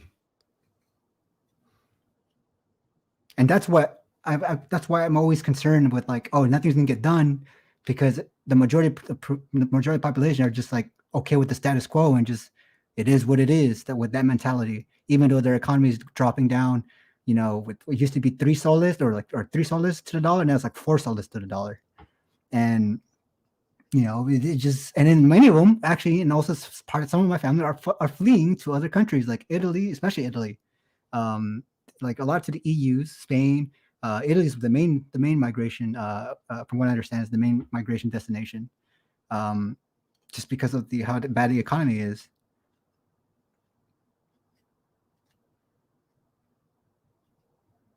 So it's kind of hard to do, like, to make some a big. I'm just wait. I don't know. I just want to know what's going on, and I'm hoping for the best for Peru, but I don't really have high hopes just because of the reputation of how Peruvians are and how corrupt the government is. And like, to be honest, like the only way to really, and I feel like this is what Pedro Castillo. Look, I believe Pedro Castillo is a good man in heart, has a good heart.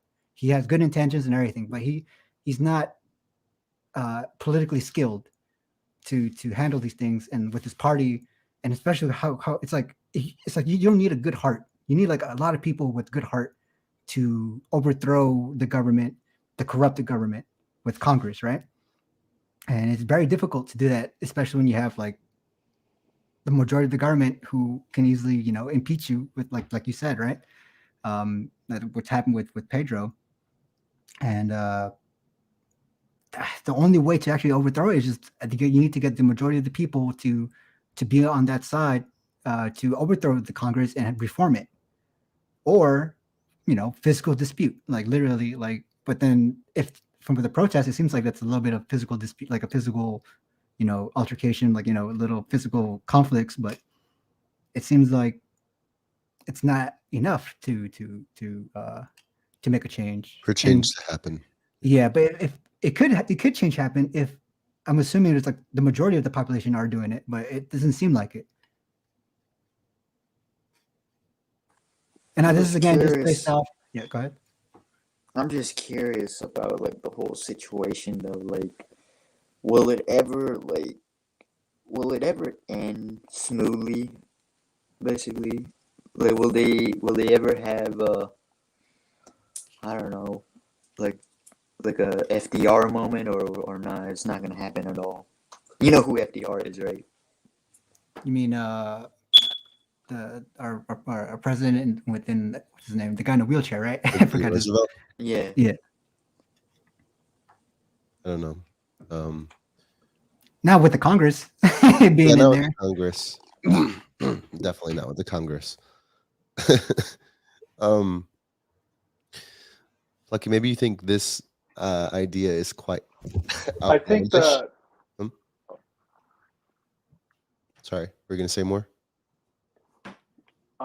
I think I guess what I would say is that this type of situation that Peru is in always leaves an audience such as myself with this weird feeling that something's got to happen, like some sort of change has got to happen, some sort of, just complete transformation of what's taking place. And every time I discuss this topic, I feel like that, like, oh my gosh, I wish something would they would transcend and become these people that you know that utilize their resources for the positive or something like that. I don't know, but I think it can easily start with just a group of people who are rational, like any other human being, who have, not a myopic sort of mentality, a group of people that have an objective point of view of how a country should be, at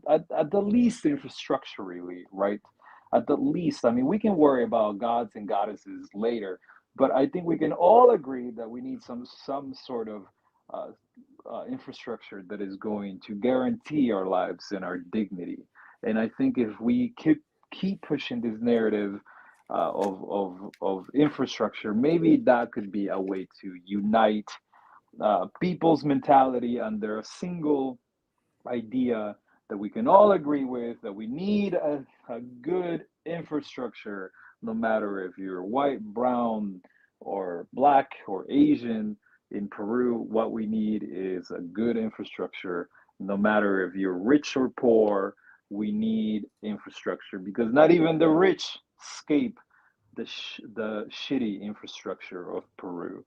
And it feels like something grandiose has to be said, or something transcendental, like some sort of, at least that's how I feel it, like some sort of spiritual transformation.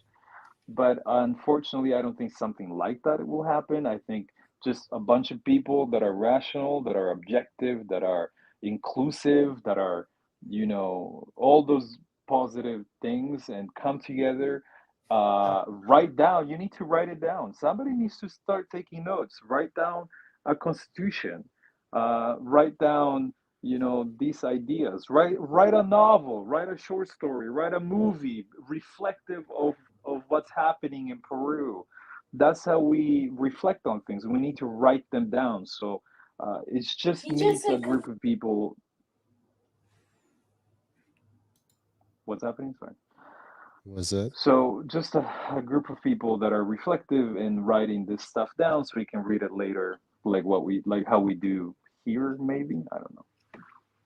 What do you think? Do you think does that satisfy your curiosity to know what could be I next, think so. or is that I not think enough? so. Well, I think so, but I personally think that they should like rewrite a new government. Basically, they should like replace the government and like because you know how Augustus became emperor. He started a brand new government in Rome, basically. So did his uncle Julius Caesar. So I think I think that's what Peru should do, in my opinion. And you know That what? It would wouldn't be unheard of, right? Because even China did it too. China was under some sort of dynasty, and then they took over, and they've been there ever since. Yeah, In other yeah. countries too, like that people. Spain, even Spain, wasn't there like like an internal conquest within their own people because the Moors had come, taken over Mhm. Spain, but then something happened and Yeah. they colonized their own country. So something like that could happen, but in order for that to happen, we need the media to also push the narrative. Yeah. Unfortunately, I think the media is made up of uh, people, wealthy, well-to-do people that Mhm. own television companies. They own the programs. They own the utensils, all the instruments like cameras, whatever. The studios, they own all of that. And Yeah. in their eyes, when you see an indigenous person wanting dignity, it's like, oh, terrorist, terrorist, and so that's why Yeah. they're afraid that some communist party's going to come and take their wealth away. I mean, I don't think that's going to happen, and I don't want it to happen. But Me I either. think that's a very narrow way of being. That's not very. That's not being inclusive. Like I don't immediately thinking that if I portray the people of the jungle, Mhm. they're gonna want to take my land or my business, or I'm gonna lose everything that I own.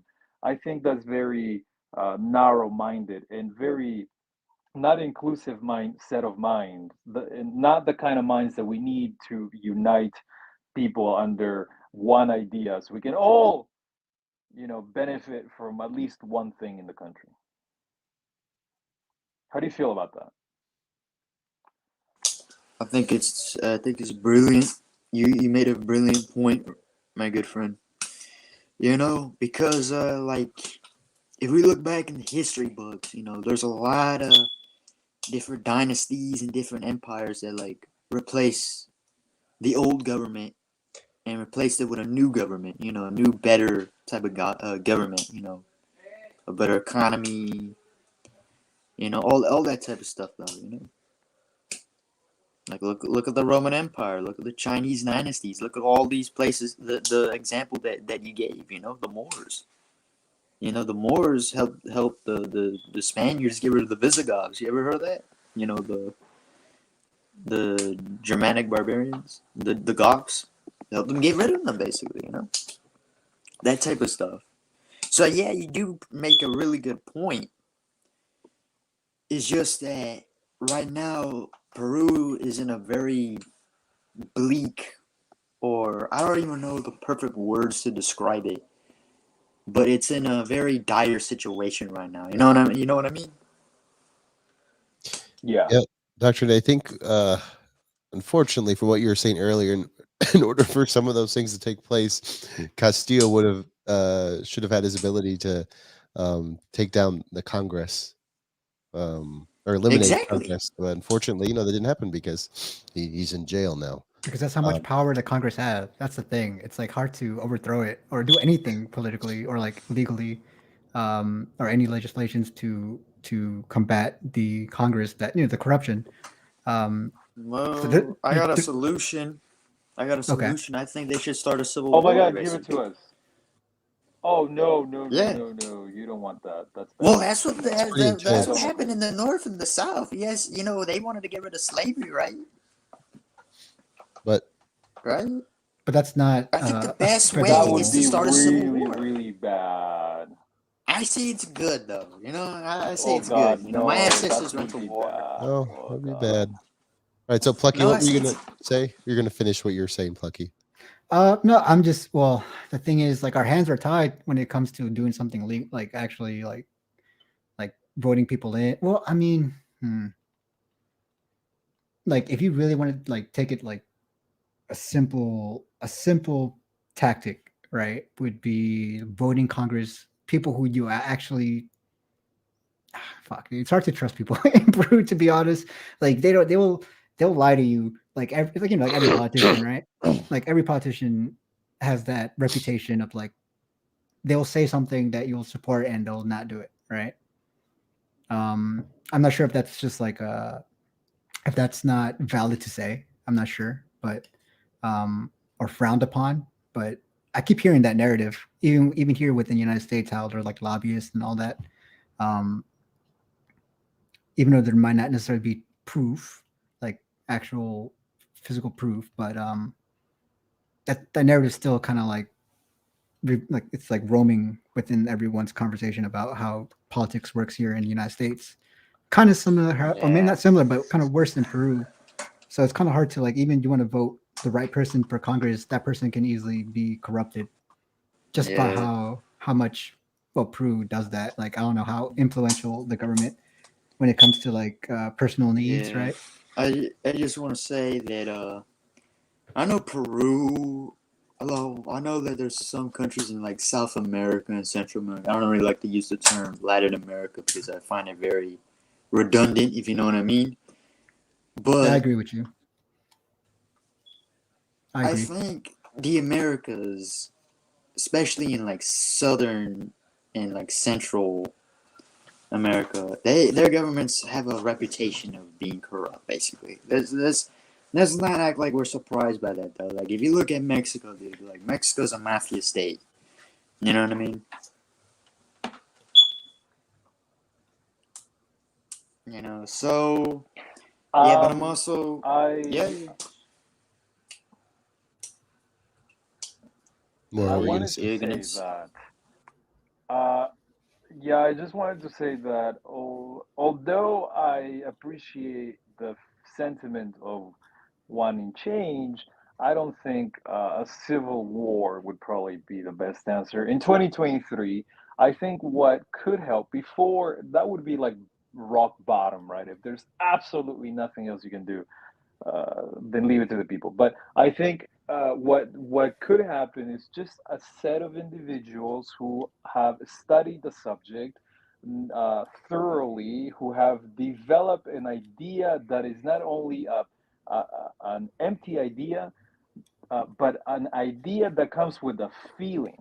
So a feeling has to be underlining the idea, and that feeling is what's going to connect to the people, not necessarily the idea. The idea may be abstract and people will be like, "What the hell?" But there has to be some sort of feeling that these group of people or person has to be able to uh, to give to the audience, and the audience feel that feeling of. And I don't know if it would be hard because a lot of people are already seeking some sort of change and transformation, right? So I think a well-developed idea that is underlined by a feeling, a well-developed documentation that outlines, I don't know, some sort of rudimentary type of government, or having made amendments to the government that's already there. So we don't have to go very extreme and change the whole thing. And just a group of people who are able to argue uh, with not necessarily needing a bunch of preparation, just quick people that are able to think on the spot, good rhetoric, and be able to defend their position, to create counter arguments, and to expose people for who they are. Because I don't know if you guys watched the last debate between Keiko and Pedro. Pedro had so many opportunities to call her out on all her bullshit, but he's so kind and he's so amazing. This image that he was portraying, that he never went after Keiko like that. But there were so many opportunities that could have been like, Keiko, what the hell are you talking about? You're cynical and you're a hypocrite. Somebody who really has thought about all these things extensively can probably do a really good job in undermining, the narrative of the media, the narrative of these political parties, and do it successfully and without sacrificing the lives of people in a civil war. why does everyone hates the idea of a civil war though? I mean, There's a lot of they people they would got rid die. of. Who cares, basically? Because people die. Yeah, No, civil no, wars. no. I think the Civil War in the United States, the biggest, I think, was it the amount of casualties was the Civil War in the United States. Am I wrong? Yeah. Well, no, sorry. I meant to say. I lost my train of thought, basically. I'm sorry. But I was just going to say, though, right? But, like, look at slavery, right? They went to the Civil War over slavery. They got rid of it, you know? Well, the But I Civil think War, it's actually more complicated than that. It's not just about slavery. It's kind of more about like how economically. I forgot what it was exactly. Um, Slavery is part of it, but it's not. What was the main reason? I forgot what happened with the. That's what the What is chat it? is thinking. Well, the thing is with the Civil War stuff, it's not. It's not. It's pretty much the last resort, if anything. That's not what. And I think that's what not just any establishment, but even just people in general don't really are not too. I'm going to say keen, but no, they're not. They just don't. I mean, obviously, nobody wants war on their own, in their own backyards. That's the thing. Hence the reason why I don't know. That's the reason why in Peru, because I feel like a lot of Peruvians do agree with the protesters. It's just that they just don't have the will to do it. Just because and this is what I meant by like when I say lazy or submissive, I meant more like a defeative, like they have like a defeative mindset. Like they're already defeated mentally. And that's what I meant by like the reputation of like Peruvians, right? In general, but that's just like a stigma or I didn't a take any stereotype. offense. Well, yeah, I mean the people who were actually Call us born and raised lazy. there, like Yeah. who were raised in Peru, like actual Peruanos, right? Paisanos, right? Mm-hmm. Yeah. So they have that type of defeatist like mindset. For again, that's just the stigma and the stereotype and the reputation I tend to hear.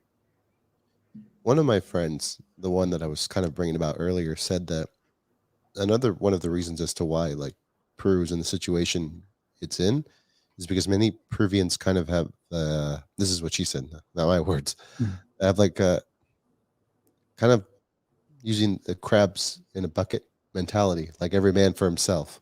Yeah, And it's like, okay, like you're in a sad situation. You're in an unfortunate situation. Oh, great, so am I, right?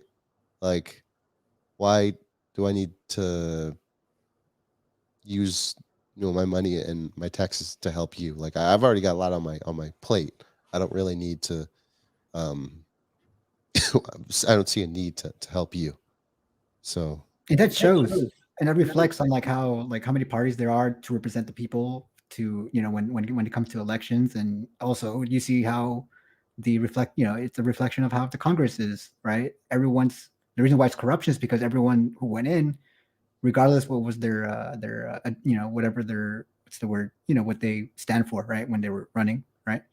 um they always resort to being selfish and just like get whatever they can get, and they get lobbied, and that's where the corruption happens, and then they whatever manipulate things and start rumors or like do many things. It's like that's how it's just so much things that happens in there. It's just like, how does this even happen? yeah, Just so many people are just so like selfish when it comes to like, all right, like crabs in a bucket, like that's your position. I have a chance to get out if I do things to support whatever the collective or whatever power tells me to do, and I'll get some money on my side and some money on the side, and just I'm good. But forget you guys. That's how the Congress works too. I mean, that's also kind of reflection how the people are. Again, that's just a stigma, but I'm not too sure. I can't really speak. I don't know. I feel it's not my place to speak, but I could say some stuff that I've been hearing that I'd just rather have it out here on the podcast so people can know what's the conversation is like with a lot of Peruvians and the stigma that's attached to it. Well, I feel I'm- bad for Peru, basically. Everyone Yeah, feels bad for Peru. I really wish Peru was more like Bolivia because like to me it seems like Bolivia. Again, I don't have no information what's going on in Bolivia, not just like currently, but like how they are as a people. But it seems like they're pretty much united when it comes to like not deciding on things, but like a bit more united compared to Peru. When it comes to like, especially with like Yeah, like I during the Evo agree. Morales, uh, you know, presidency, right? During his time, there's like a lot of everyone would, I guess because mostly because everybody there has kind of like are either Quechua or Arimaras, so it's like they're all more like indigenous, like especially the people who support Evo, so like they're able to get things done. Whereas in Peru, it's a bit again crabs in a bucket. You have, and this is the thing, like a lot of people don't understand that Peru. I'm not sure. I can't speak for Mexico, Bolivia. I can't speak for Mexico, Argentina, Brazil, on how diverse their people are, the population, but in Peru, besides the mestizos, and the mestizos does not necessarily mean native mixed with white; they're just mixed with anything. It could be Chinese with native, or Japanese with Spanish, or black with Japanese, or black with with Spanish, or a combination of all of like a mixture of all. That's mestizo, and according to Peru, okay. I'm not sure how the definition is for Mexico or Argentina or what have you. But there is a diverse population in general, besides the people with the mestizos. There's actually a diverse population of black people, um, indigenous people, um, mestizos, uh, Japanese residents or citizens, excuse me, Chinese citizens, even black citizens, or like they call themselves Afro-Peruvian, but I don't. Well, actually, they do in Peru. They do say that, but um, Afro or whatever Peruvians, right? Black Peruvians. It's hard to unite people like that if they're already compared to like Bolivia, where like the majority are like kind of like, oh yeah, we're kind of like the same people. We can easily unite under one banner, but with Peru, and also kind of Bolivia is a little bit smaller population compared to Peru, from what I understand, right? So it's a little bit, the more numbers to to round up, to get people together, it's a bit difficult when you have a lot of numbers to do so, compared to like a smaller group. But yeah, I mean, all I can say is just I have hopes for Peru, but or I only can pray and wish for the best. But honestly, the way I've been seeing how Peru been playing out, it's just gonna keep going the same direction. Yeah, it's interesting you brought up Bolivia, though, right? And they do definitely seem more I love unified Bolivia too. than yeah than Peru in certain political aspects. I would say, Mhm. even though they did have that They have a major lot coup, more right? wildlife over there. And Also, like I like to mention, like if again according to the media, and from what I understand, even with the protests, even like with Ecuador, it kind of has the same kind of division. It's usually La Costa versus La Sierra. So you have the coast versus the mountains. So when I mentioned earlier in my first comment, when I got onto the live, I mentioned like it's usually the government, or like it's kind of the media is portraying as the government kind of versus the, well, obviously it's Pedro Castillo supporters, but mostly make up of people, from Puebla, from like the Sierra, from the mountains. Usually that's where the Puebla are, right? They're in the mountains, but again, 1/3 of the population of Peru are residing in Lima, and that's literally on the coast. It's not in the mountains at all. And the people there, it's usually like the mentality is like, oh, the people from the mountains or the rural areas, and I think this is like how it is in every country, or like at least countries like China or something. It's like they're so separated from each other, like they don't really consider themselves like the same people. Like they have their own what's the word? Not agendas, but like they have their own motives and reason, and and wants, right, and desires, right. So that's kind of another thing. It's like it's kind of hard to unite Peru because the majority of them are in the city. You can unify like everybody in the Pueblas in the Sierra, right? But then that's only like only a certain amount of of people, It's in there with the rainforest that you can easily unite them, but it's like it's not that much compared to like how much there are in the city. Um, yeah, so I- it's the things you need to really. I don't know. It's really the people that needs to be reformed, if anything. Obviously the Congress, but the people there. I don't know. Do you think it has to do with a lot of the culture in Peru, like how Definitely, that affects the mindset? Yeah, yeah. It's like it's different because look here in the city, Lima. There's no really. I mean, there's probably like manufacturing like factories down there, but it's not like the mining company. It's not where like the where the mines are at or the farms are at. Those are like the rural areas, and they have like a different culture compared to like the people in the city. So that's where they have like a disconnect between right there, and so like that's the reason why it's like they have different like wants and desires when it comes to like how they want their government to be run.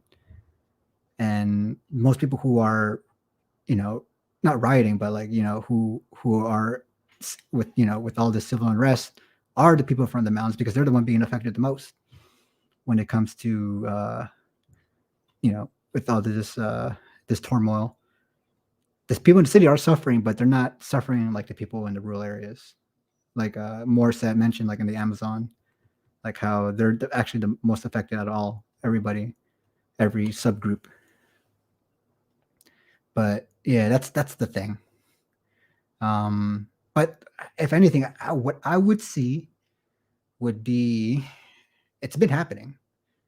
Uh, a lot of migration is happening with like people from the Sierra are migrating towards the main city, which is mostly Lima. And there's other cities like Huancayo and what's it what's the other main cities like Cajamarca and what's Arequipa, right? I think that's the other. I forgot the other main cities. Puno, Puna. Well, which Cusco, one's the bigger? Well, which has the most population amongst besides Lima? Second to Lima. Arequipa, and Cusco. Yeah, Arequipa and Cusco. So it's like, and Puno's that's fourth. not, and they're not even a million. They're not even a million, I believe. They're like only like close to like maybe 400,000, 500,000. In which one, Cusco or I think in Arequipa? Cusco. Yeah, definitely. I don't think Cusco has a million people. No, but I think Arequipa's closer. They do. Let's Um, see. but yeah, Lima. I mean, Yeah, Arequipa has Cusco about does 1 not million. have. I think they have like half a million at most. Mm-hmm. And the other cities are like kind of a little bit lower than that. Mm-hmm. Um, But yeah, it's like, like those that population, like so it's those cities are gonna grow and like the rural areas are kind of depleting when it comes to population because that's what's been happening. People have been migrating towards the cities for a better life. So that's kind of like the the narrative for most people, in living in those I'm areas. curious. The dude who's talking, what do you do for a living? I'm just curious. Me, well, Yeah. I work in maintenance at the moment, but I'm working currently changing careers at the moment, but I'd rather not discuss that. uh, Okay, that's fine. yeah, but as of right now, yeah, I work in maintenance. I do have a degree in uh, in writing, creative writing, for bachelor's. But besides that, uh, I mean that's it. I mean that's it's just cool. Marcus, I want to Yep. say something, dude. I really don't like your chat because they're mocking me. Um, I don't see anything in my chat right now that's knocking. No, they were mocking me earlier about the Civil War thing. I think they just thought it was a bad idea. How's it a Because, bad idea? I mean, we said before that it would cause a lot of deaths, but Plucky, I was going to say, you know what I thought would be kind of outlandish would be to take back Arcia, which is a northern territory in southern Peru, but in northern Chile. Um, you want to and start another war with Chile again? it It's always would been Chile or Ecuador, but it would mostly Chile. it would bring a lot of nationalism into the country and probably bring people more together. Of course, it's a bad idea. I know that. Oh yeah, I know what you mean, but I don't think that's gonna work either because I don't know. I'm not sure the hate on Chile would unite. It was stolen from Peru. Hmm? It was stolen from Peru. It was, but like I'm not sure how big of a nationalists are the majority of Peruvians are, but I don't know. It could. I mean, that could be. Yeah. That's one. What's one No, method, I no, guess. no, no. Yeah, no. I like the other solution, which is obviously like bringing more people together, of course, under some form of like unity, political unity, and pushing for change. But like you said, if these same cycles continue, it's just we're gonna keep on seeing the same thing, right? So serious, like some sort of like radical change has to happen. Uh, it doesn't look like it'll happen from within. And what I mean by that, I mean like the government itself, right? Like they're not going to change. Congress isn't going to change. Um, so it's up to the people. Um, but obviously, like what we've said, there's so much divisiveness. Crap's Yeah, in the bucket. yeah, a lot of devices. I mean, like classes. Like, there's a lot of middle class that like are heavily with the what's the Fujimori party? I forgot the see. Yeah, Daughter. What's the party that she represents? I heard a lot of stories about Fujimori. That's the dad. What else? The daughter? even I don't know if you were referring to me or Dr. Andy, but I was like not being serious. I still hate your chat, by the way. Sorry. Oh, Popular Force, PF. That's right. That's her party. Like, there's like a lot of middle class really supports her party, and one of them was my dad. To be honest. Oh, really? Like, yeah. I mean, my dad. He lives here, right? So he's he's he's a boomer, I guess you can say. Technically, he's like like literally like, was it 64? The age cap, like the age limit, and then from there it becomes Generation X. So he's literally right there. So, Okay. But he's a good person. I'm just saying, like, he just believes in fairness, but he doesn't really know much what's going on in Peru because he's just busy working here and kind of like on the hustle here, trying to make a living. Sure. And the only reason why he even voted for her is just because, yes, with technology, like back then, he'd probably be a little bit different, like a little bit more aware of what's going on with Peru. But now he's kind of more reliant on on his WhatsApp group, which is like his group of friends from like high school and whatever, from his neighborhood and all that. That he never. And this is thanks for technology, right? With like the whole Discord and YouTube and just social media in general, right? Just that, and he's able to communicate that, and they pretty much influenced him. Like, they all agreed, like, they were gonna vote for Fujimori when it came, but yeah. But yeah, so like he's not really aware what's going on in Peru, and that's kind of like a lot with a lot of Peruvians. I can't really say that now because I can't use my dad as an example, like a fair representation of the average Peruvian. But yeah, it's just, I don't know, just too much division to unite people. I think there's like 6 parties that represent and have like a good amount of people who supports each party. So it's too many like parties. Yeah, I'm not sure that's how it is in other countries. I think it might be, right. Besides, Sure. I think the United States is kind of one of the unique ones who are like bipartisan, right? Or yeah, compared to like the rest of the world. I don't know. How's Mexico? Like, how many parties does he have when it comes to elections? That's a good question. That's something I don't know. Wait, did you say you're Mexican, Dr. Andy, or like? Yeah, just, like, Mexican. do you know Mexican how many parties are there? There's 3.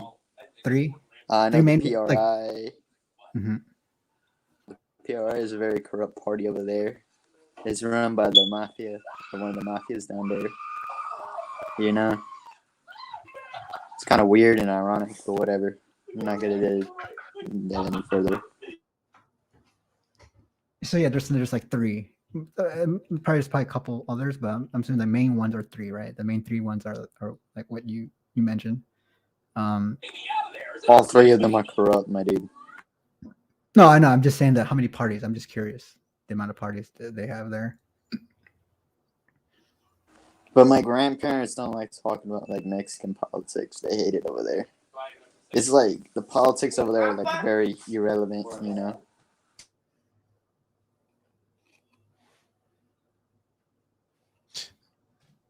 Yeah, I could definitely do a little bit, like more research on like the differences in the parties. Um, Honestly, I wanted to make a video sometime on like how Fujimori became popular, right? Like how was he elected despite like knowing uh of his atrocities, right? That the general population knew what he was doing, but he still got elected again. I don't know. That's the thing. For instance, my actually, to be fair, yeah, I don't know, because like my pops migrated to, so okay, my mom and her family migrated to United States in the 80s, right? My dad came in the 90s. Um, in the 90s is when all that atrocity been, a lot of it's been happening from Fujimori. So he's not necessarily, he's kind of disconnected. He wasn't aware of that. And when I mentioned to him about, what Fujimori did, he actually supports Fujimori on what he did. Not, okay, as I'm saying, let me finish. Yeah, sure. Supports that with how he dealt with the terrorists. Not necessarily the, what do you call it, the sterilization of the people of the pueblos, like the women, right? He wasn't even aware of that happening. He was like, that. He's like, are you lying to me? It's like, no, that's what happened. And I had to show him the wiki and all that. He's like, oh, I didn't know this happened. And that's just made specifically him because he just, again, all this happened during the 90s, and he was already here, kind of just disconnected of like what's actually going on in Peru. But he did agree with Peru, with the whole terrorists, just because. Do you know who the silver, was it the silver path, the silver, was The it shining path, right? the shining path? Yeah. Yeah. Do you agree with their actions and what they stand for? No, so many people died from that. Yeah, and I can't Fujimori, support something that radical. but as I'm saying, but Fujimori had to stop that, and his method of Yep. stopping it was people consider it unhumane, right? But my dad consider it like it's the best he can do. Like, I mean, it's just you have to make a decision, um, because the shining path, they were killing Puebla people. They're actually killing the people who they were fighting for. They're actually using that, killing them to show how powerful they are. And that's how. And Fujimori had to stop that. That's what my dad's perception of Fujimori and her daughter. Not necessarily what he did with like Indigenous. He wasn't even aware of that with the sterilization. So that's why he's like even though obviously other political stuff that happened. Like the whole, what's his name? What's his partner? I forgot. There's another guy that was at the time with Fujimori. Uh, Not entirely sure. But he's also in jail, like in federal prison with him. But I forgot. oh really? Okay. Well, that's good he's in jail. Yeah, I mean like definitely a lot of media outlets at the time are probably supported Fujimori, right? Because we talk about how like much of the media is like kind of leans conservative in South America, in Hmm. Peru. It's no different, of course. So for much of the populace to not be aware of what's going on, makes sense in many ways. Or if like the information isn't like accurate, right? Like the news is, Hmm. you know, Especially tries to back portray. then. Yeah, yeah, fake news, as they say. So Hmm. I can see how much of the population would not know what's Either. what's going on. Well, of course, most of them know now. But back then, like the '90s, right? Hmm. It's a different time, much different time back then. Yeah. Even though we were just kids. Yeah. But yeah, yeah, it is crazy. That's crazy. I mean, you kind of have that same kind of not narrative, but like the same situation. Like, even though you're adopted, but like we're literally like 1 year apart, right? Yeah, So when you- like my dad really wanted me out of, like, the reason why he went to United States is because I was born. That's why, literally at 90. That's what he, in the 90s, he actually you know got his green card, and as soon as he got a green card, he became a citizen, right? hmm, Um, sorry, his residency, then he became a citizen, right? So my mom, she still has a residency, but she was there since the 80s in the United States, right? So it's funny how, mm, sorry, Um, it's funny how that like you were adopted just to escape Peru, because Peru at that time wasn't that great. It was very like a lot of terrorists, like the Shining Path, like all that terrorist stuff was happening. And I was like, can you imagine like me and you stayed in Peru instead of, fleeing in a way, escaping it? Yeah. I'll be honest with you, it would have sucked for me. We would Like, have died. We would have not yeah, been we'd be. born or something. Yeah. Yeah, I would be dead. Like Hmm. when I was adopted, I had so many like illnesses and like infections and whatnot. Like they didn't think I was going to live, but like my parents came and got me the healthcare that I needed to survive. So yeah, I would not have lived. And even if I did survive, or if I did Hmm. live, I would have Mhm. been wouldn't have received the same sort of education. Hmm. I would probably be working some minimal job or nothing for that matter because I was in an orphanage, right? Hmm. Um, so yeah, my life would have sucked like Yeah. big time. Because like Yeah, I know. I would, I I would. kind of feel bad for you, No, you don't have to. Marcus, that you're adopted. I You mean, know, I appreciate the it sentiment, would. but I'm actually fine. I'm glad that I was, or else my life would be not good. But thank you. I know. I just don't like you because you're kind of whitewashed, like I said before, though. I like you because you're indigenous. Please don't bad me again, I swear. To So get green cards, like residency for United States, like legal residency, like actual residency. Uh, it's probably the same with every country, but with they have a special deal with like the EU right now, like with Italy especially. I'm not sure about much about Actually, I take it Spain. back. Italy, Yeah, like I they're just able. want to say something. I just want to say something important real quick, though. Uh, wait. wait, Doctor, we gotta let Are Plucky you finish because he was talking. So are you okay? gonna say Sorry. something? It's all right. I was just answering Sylvia's question. Like, is it hard for Peruvians to get green cards? Well, residency for United States, it might be similar to like every other country, but when it comes to Italy, they have like a special what's the word, like process that they're allowed to have residency in Italy. So if I don't know if you look it up, like in Italy, I think another country too. I'm not too sure. That's what I'm trying to remember if it's Spain. I'm not too sure if it's Spain, but for sure Italy is one of them that uh, they're able to get residency there a bit easier than any other country. Um, yeah, just to answer that question. Are undocumented and can't be legalized. Yeah, I just my, wanna. I have Yeah, cousins I'm with who. you. Oh, go ahead, Dr. Andy, man. Go ahead. I'll answer his. Uh, Oh, yeah, I got family members who are undocumented on my mom's side. My grandfather is undocumented. I'm not gonna say the name of. I'm not gonna say his name, real name, and I'm especially not gonna say his whereabouts either. But it's hard to get citizenship in the United States. But it's even harder to get like citizenship in like Europe and all the other places though. I don't know why Hispanics like to immigrate to Italy though. You keep mentioning Italy a lot. I'm not gonna lie, I do like Italy, but why do they like going there? Why do they like to immigrate there? I To be mean, honest with you. I only can speak Peru. I can't speak for any other country. Peru has that. Just has an easier process for Italy. Italy just allows it. I don't know. I don't know why Italy does that. They probably have some type of motive, but like anybody who accepts immigration, right, legally.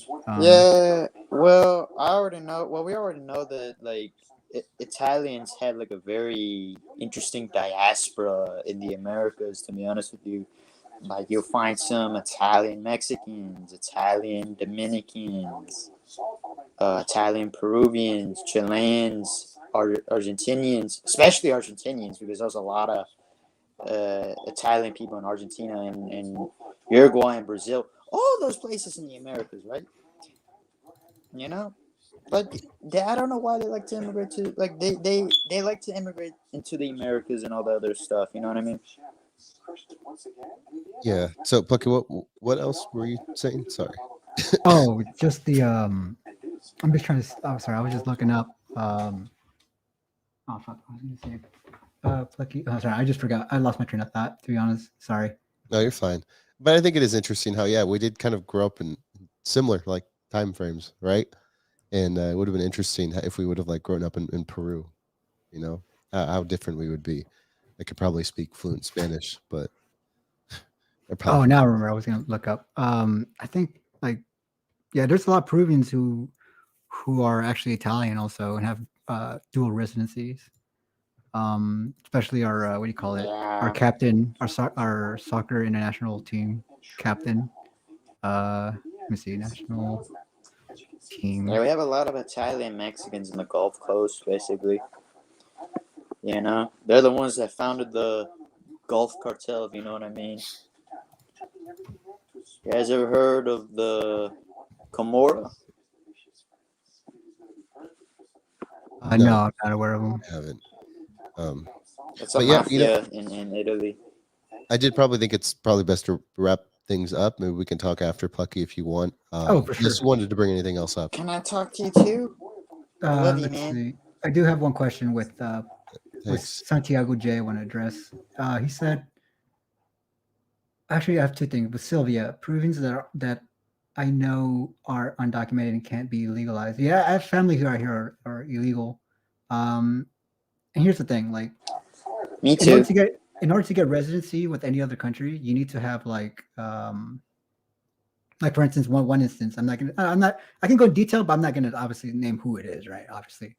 But like just to get an idea, like you need to have like a perfect in order to be considered like a to have any type of residency anywhere else, you need to have a good, uh, a report, like a good, you need to have a good credit, pretty much. Like you cannot have any debt, right? If you owe money to the bank, then you for sure can't do anything. You're stuck in Peru. That is true, man. For instance, with my relatives who are here illegally, that's their specific situation. Like they were like in debt and they just had to flee and somewhat pay it off while illegally working in whatever location they're at, right? So that's something that to consider. There's probably other reasons why like we can't be. Oh, maybe that's not who you met. But yeah, that's what I mean. Just a good insight on that too, like how people get the residencies like legally. And also another one's like Plucky. If you're, let me see, in your experience, is it common for Peruvians to recognize themselves as American Indians?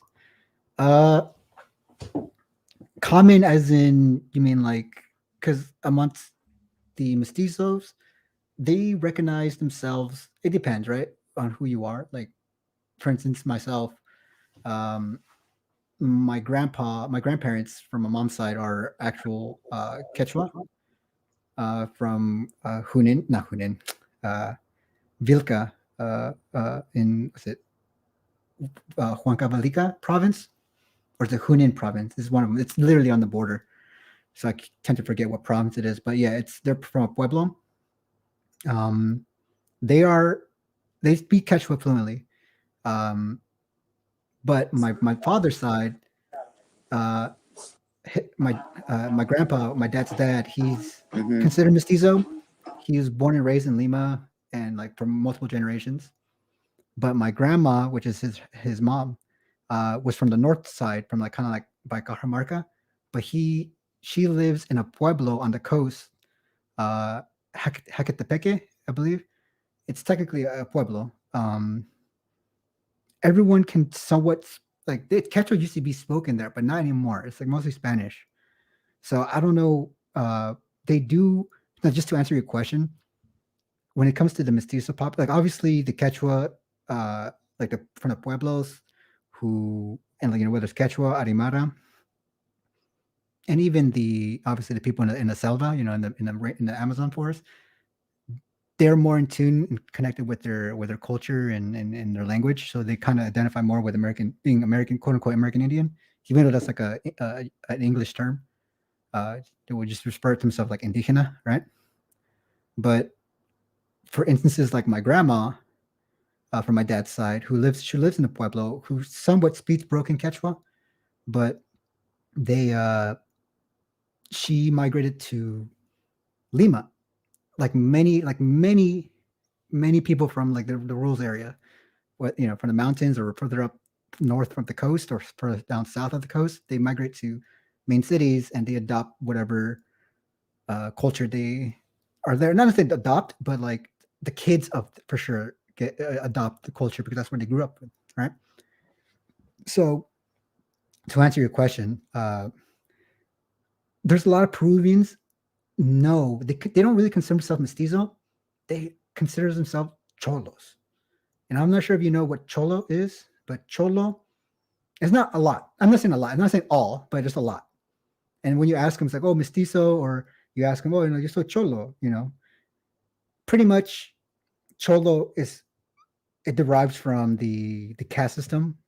That term, that term is known. The definition of it, or what's defining is a person whose parents is a mix of one parent being full indigenous and the other parent being mestiza, and then you come out the kid will be a cholo.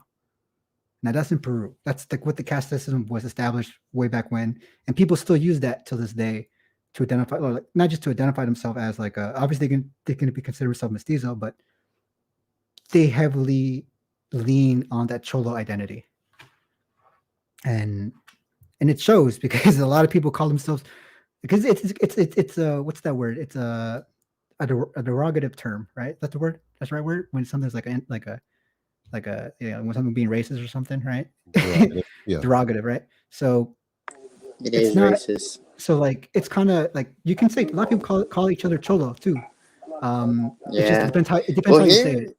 It's like saying with yeah, negro can in I? like Cuba, for instance, right? Yeah. In Cuba, like if you say negro, if you say in a certain way, it will come off as like an insult. Versus people use negro as a normal term. Same thing in Peru with cholo. Mm-hmm. Go ahead, Dr. Andy. Yeah, I just want to intervene. We actually call ourselves that too. Here in the States and parts of Mexico as well. Uh, we have a lot of cholos in California where I live. But when you say They be cholos, fit. what does that mean exactly? Because I know in Mexico they use cholo differently. Oh yeah, that's in archaic times during millennia. That was the original name for us. It in classical or like an archaic now what it means nobody, or it means it basically means you're just a nobody. It means you're I'm trying to figure out. It means nomad, or it means nobody in general. That's what it means over here in the States. I mean, over here in Mexico, because that's what we originally call ourselves during like archaic times, and we still call ourselves cholos uh, during greater antiquity. When the Greeks, the Romans, and the Egyptians were like flourishing and all that other stuff. We still call ourselves that. We never call ourselves like, we didn't start calling ourselves cholos until we founded like what our Aztec civilization on a lake and shit. You know what I mean? Cholo. That was the original name. That's what we originally called ourselves during like archaic times and during greater antiquity. You know what I mean? So that's what our cholo is. Sorry. So So, yeah, so Now like this, yeah. go ahead. You were saying? I just I was trying to understand like what do Oh, you mean exactly? Like, does it pretty much differs from what cholo has been used in Peru? I just want to make sure, or are you saying are they exactly the same? uh, it differs. It's different. It means it's not a slur, because that's what we originally call ourselves, basically. Before we founded our civilization on a lake, we call ourselves cholos during greater antiquity. You ever heard of antiquity means? And during archaic times, during the Ice Age, all that stuff. We used to call ourselves that back in the day. No, You but know? this is being used now. The cholo term is it's used now. It's pretty much similar to using the N word as Black people here Yeah, refer but themselves as. No, wait, let me finish. You know how people not as an mhm. endearment with Black person with another Black person, they tend to and it's obvious, right? I mean, I'm not trying to make like create a false narrative here. I'm just saying that Yeah, I know. at least one person said it to be fair, that as an endearment, right? But yet it has history As to endearment. has as a derogative term, and it still could be used as a derogative Yeah, term. That's yeah, exactly yeah. how Peru I is. was gonna. But that's what I'm saying. Like it's Yeah, I was. identified as a person, not necessarily like it's not like a label where like that's what I'm trying to ask you. You keep Yeah, referring to it as an antiquity, but obviously everything's an antiquity at one point. But I'm just want to make sure what you mean by what cholo means exactly. You said no one, right? that's It what. means no one, right? That's not Yeah, what it means that's no one. it. It means you're. It means you're nobody basically. You're a bum. That's what it means. Yeah, but cholo is It not. means That's not what it refers to in Peru. Cholo is just it derives from the caste system cholo. If you look up the caste that's system, it. that's where that comes from. Yeah, Now, if you're telling me Mexico uses in yeah, that way, then yes, it's similar to Mexico and Peru. But you're telling me something yeah. different. But like, it is something different because like the Spaniards because they started using that as an insult because that's we told them that's what we originally called ourselves. You know what? Maybe you are nobody because the Spaniards have a reputation of being racist and all the other stuff. You know what I mean? Like I'm not Yeah, trying to be dishonest. I'm not trying to be in bad faith. I'm not trying to debate anyone. I'm just telling you what it is though because like my grandfather, my family been telling me this. Like that's what we originally called ourselves during archaic times. You know what I mean? Before technology existed and all the other stuff. That's what I've been talking about. You know what I mean? yeah, I think I get the gist of what you're saying. Um, Yeah. So it's different here up in North America. In South America, well, I guess I learned something new.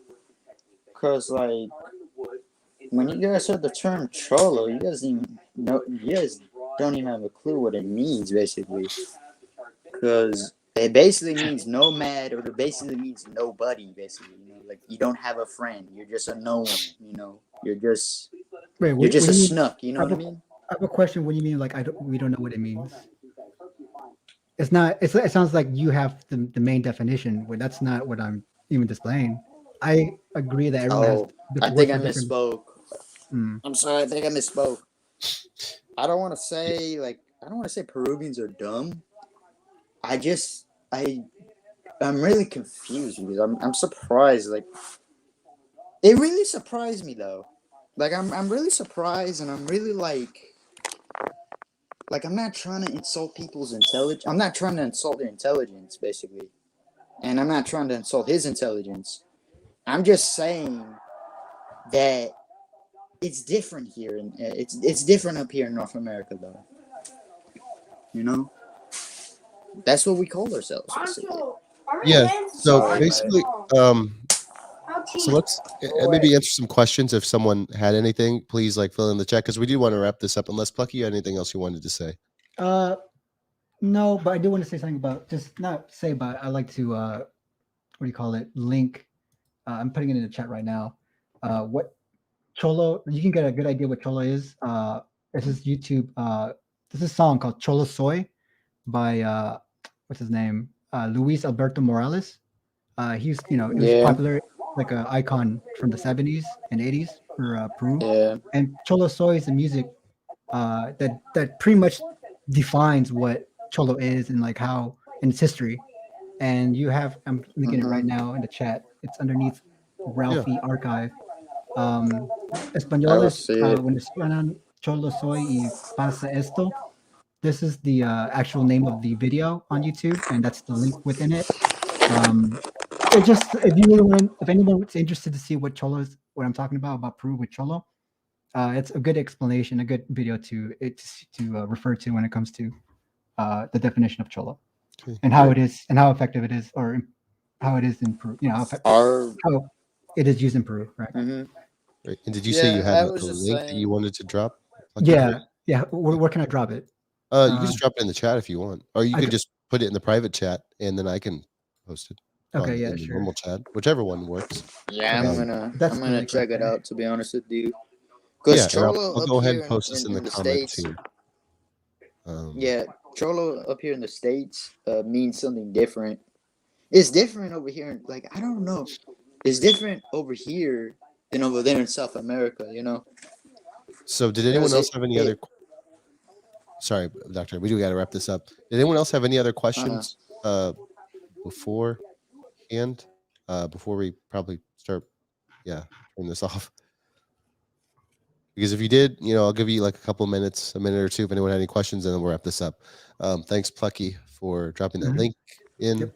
I can also Plucky, probably I just save want to this say, also. Plucky, I just want to say I don't really mean to insult your intelligence. I was just no worries. No. I'm very charitable when it comes to people. Like when people try to, explain themselves, or not even explain, when they say something, and I just like, if I see something come, like if it came off wrong or something, I see it's like, oh, something kind of came off this way, I'll address it. And it's nothing in bad faith. I'm just being charitable to someone, like, oh, maybe he misspoke, or maybe just to get a better understanding. That's it. I misspoke basically, because I was gonna say that you guys are weirdly confused with the term cholo up here up here in North America, because it means something different. Like, I wasn't trying to start a debate or anything like that. I was just trying to be like, oh, and if anything, we can discuss this after, in the after party. Yeah, in the after party. So, thanks everyone for coming in. I don't think anyone had any questions. So, if anyone wants to talk, like after, you're more than welcome. I'll drop the link. But we are going to finish this up. I do plan on having a live tomorrow. And I'll just, let the thumbnail speak for itself when that drops. For the live tomorrow. So if anyone has any questions or anything, just drop it in the comments for later. Someone said we need language experts. Yeah. So guys, if you enjoyed the video, please like it, or leave a comment or anything. It's always appreciated. So I hope you guys have a great night, and you too, and end this broadcast. So see you guys later. Bye. Thank you. Bye.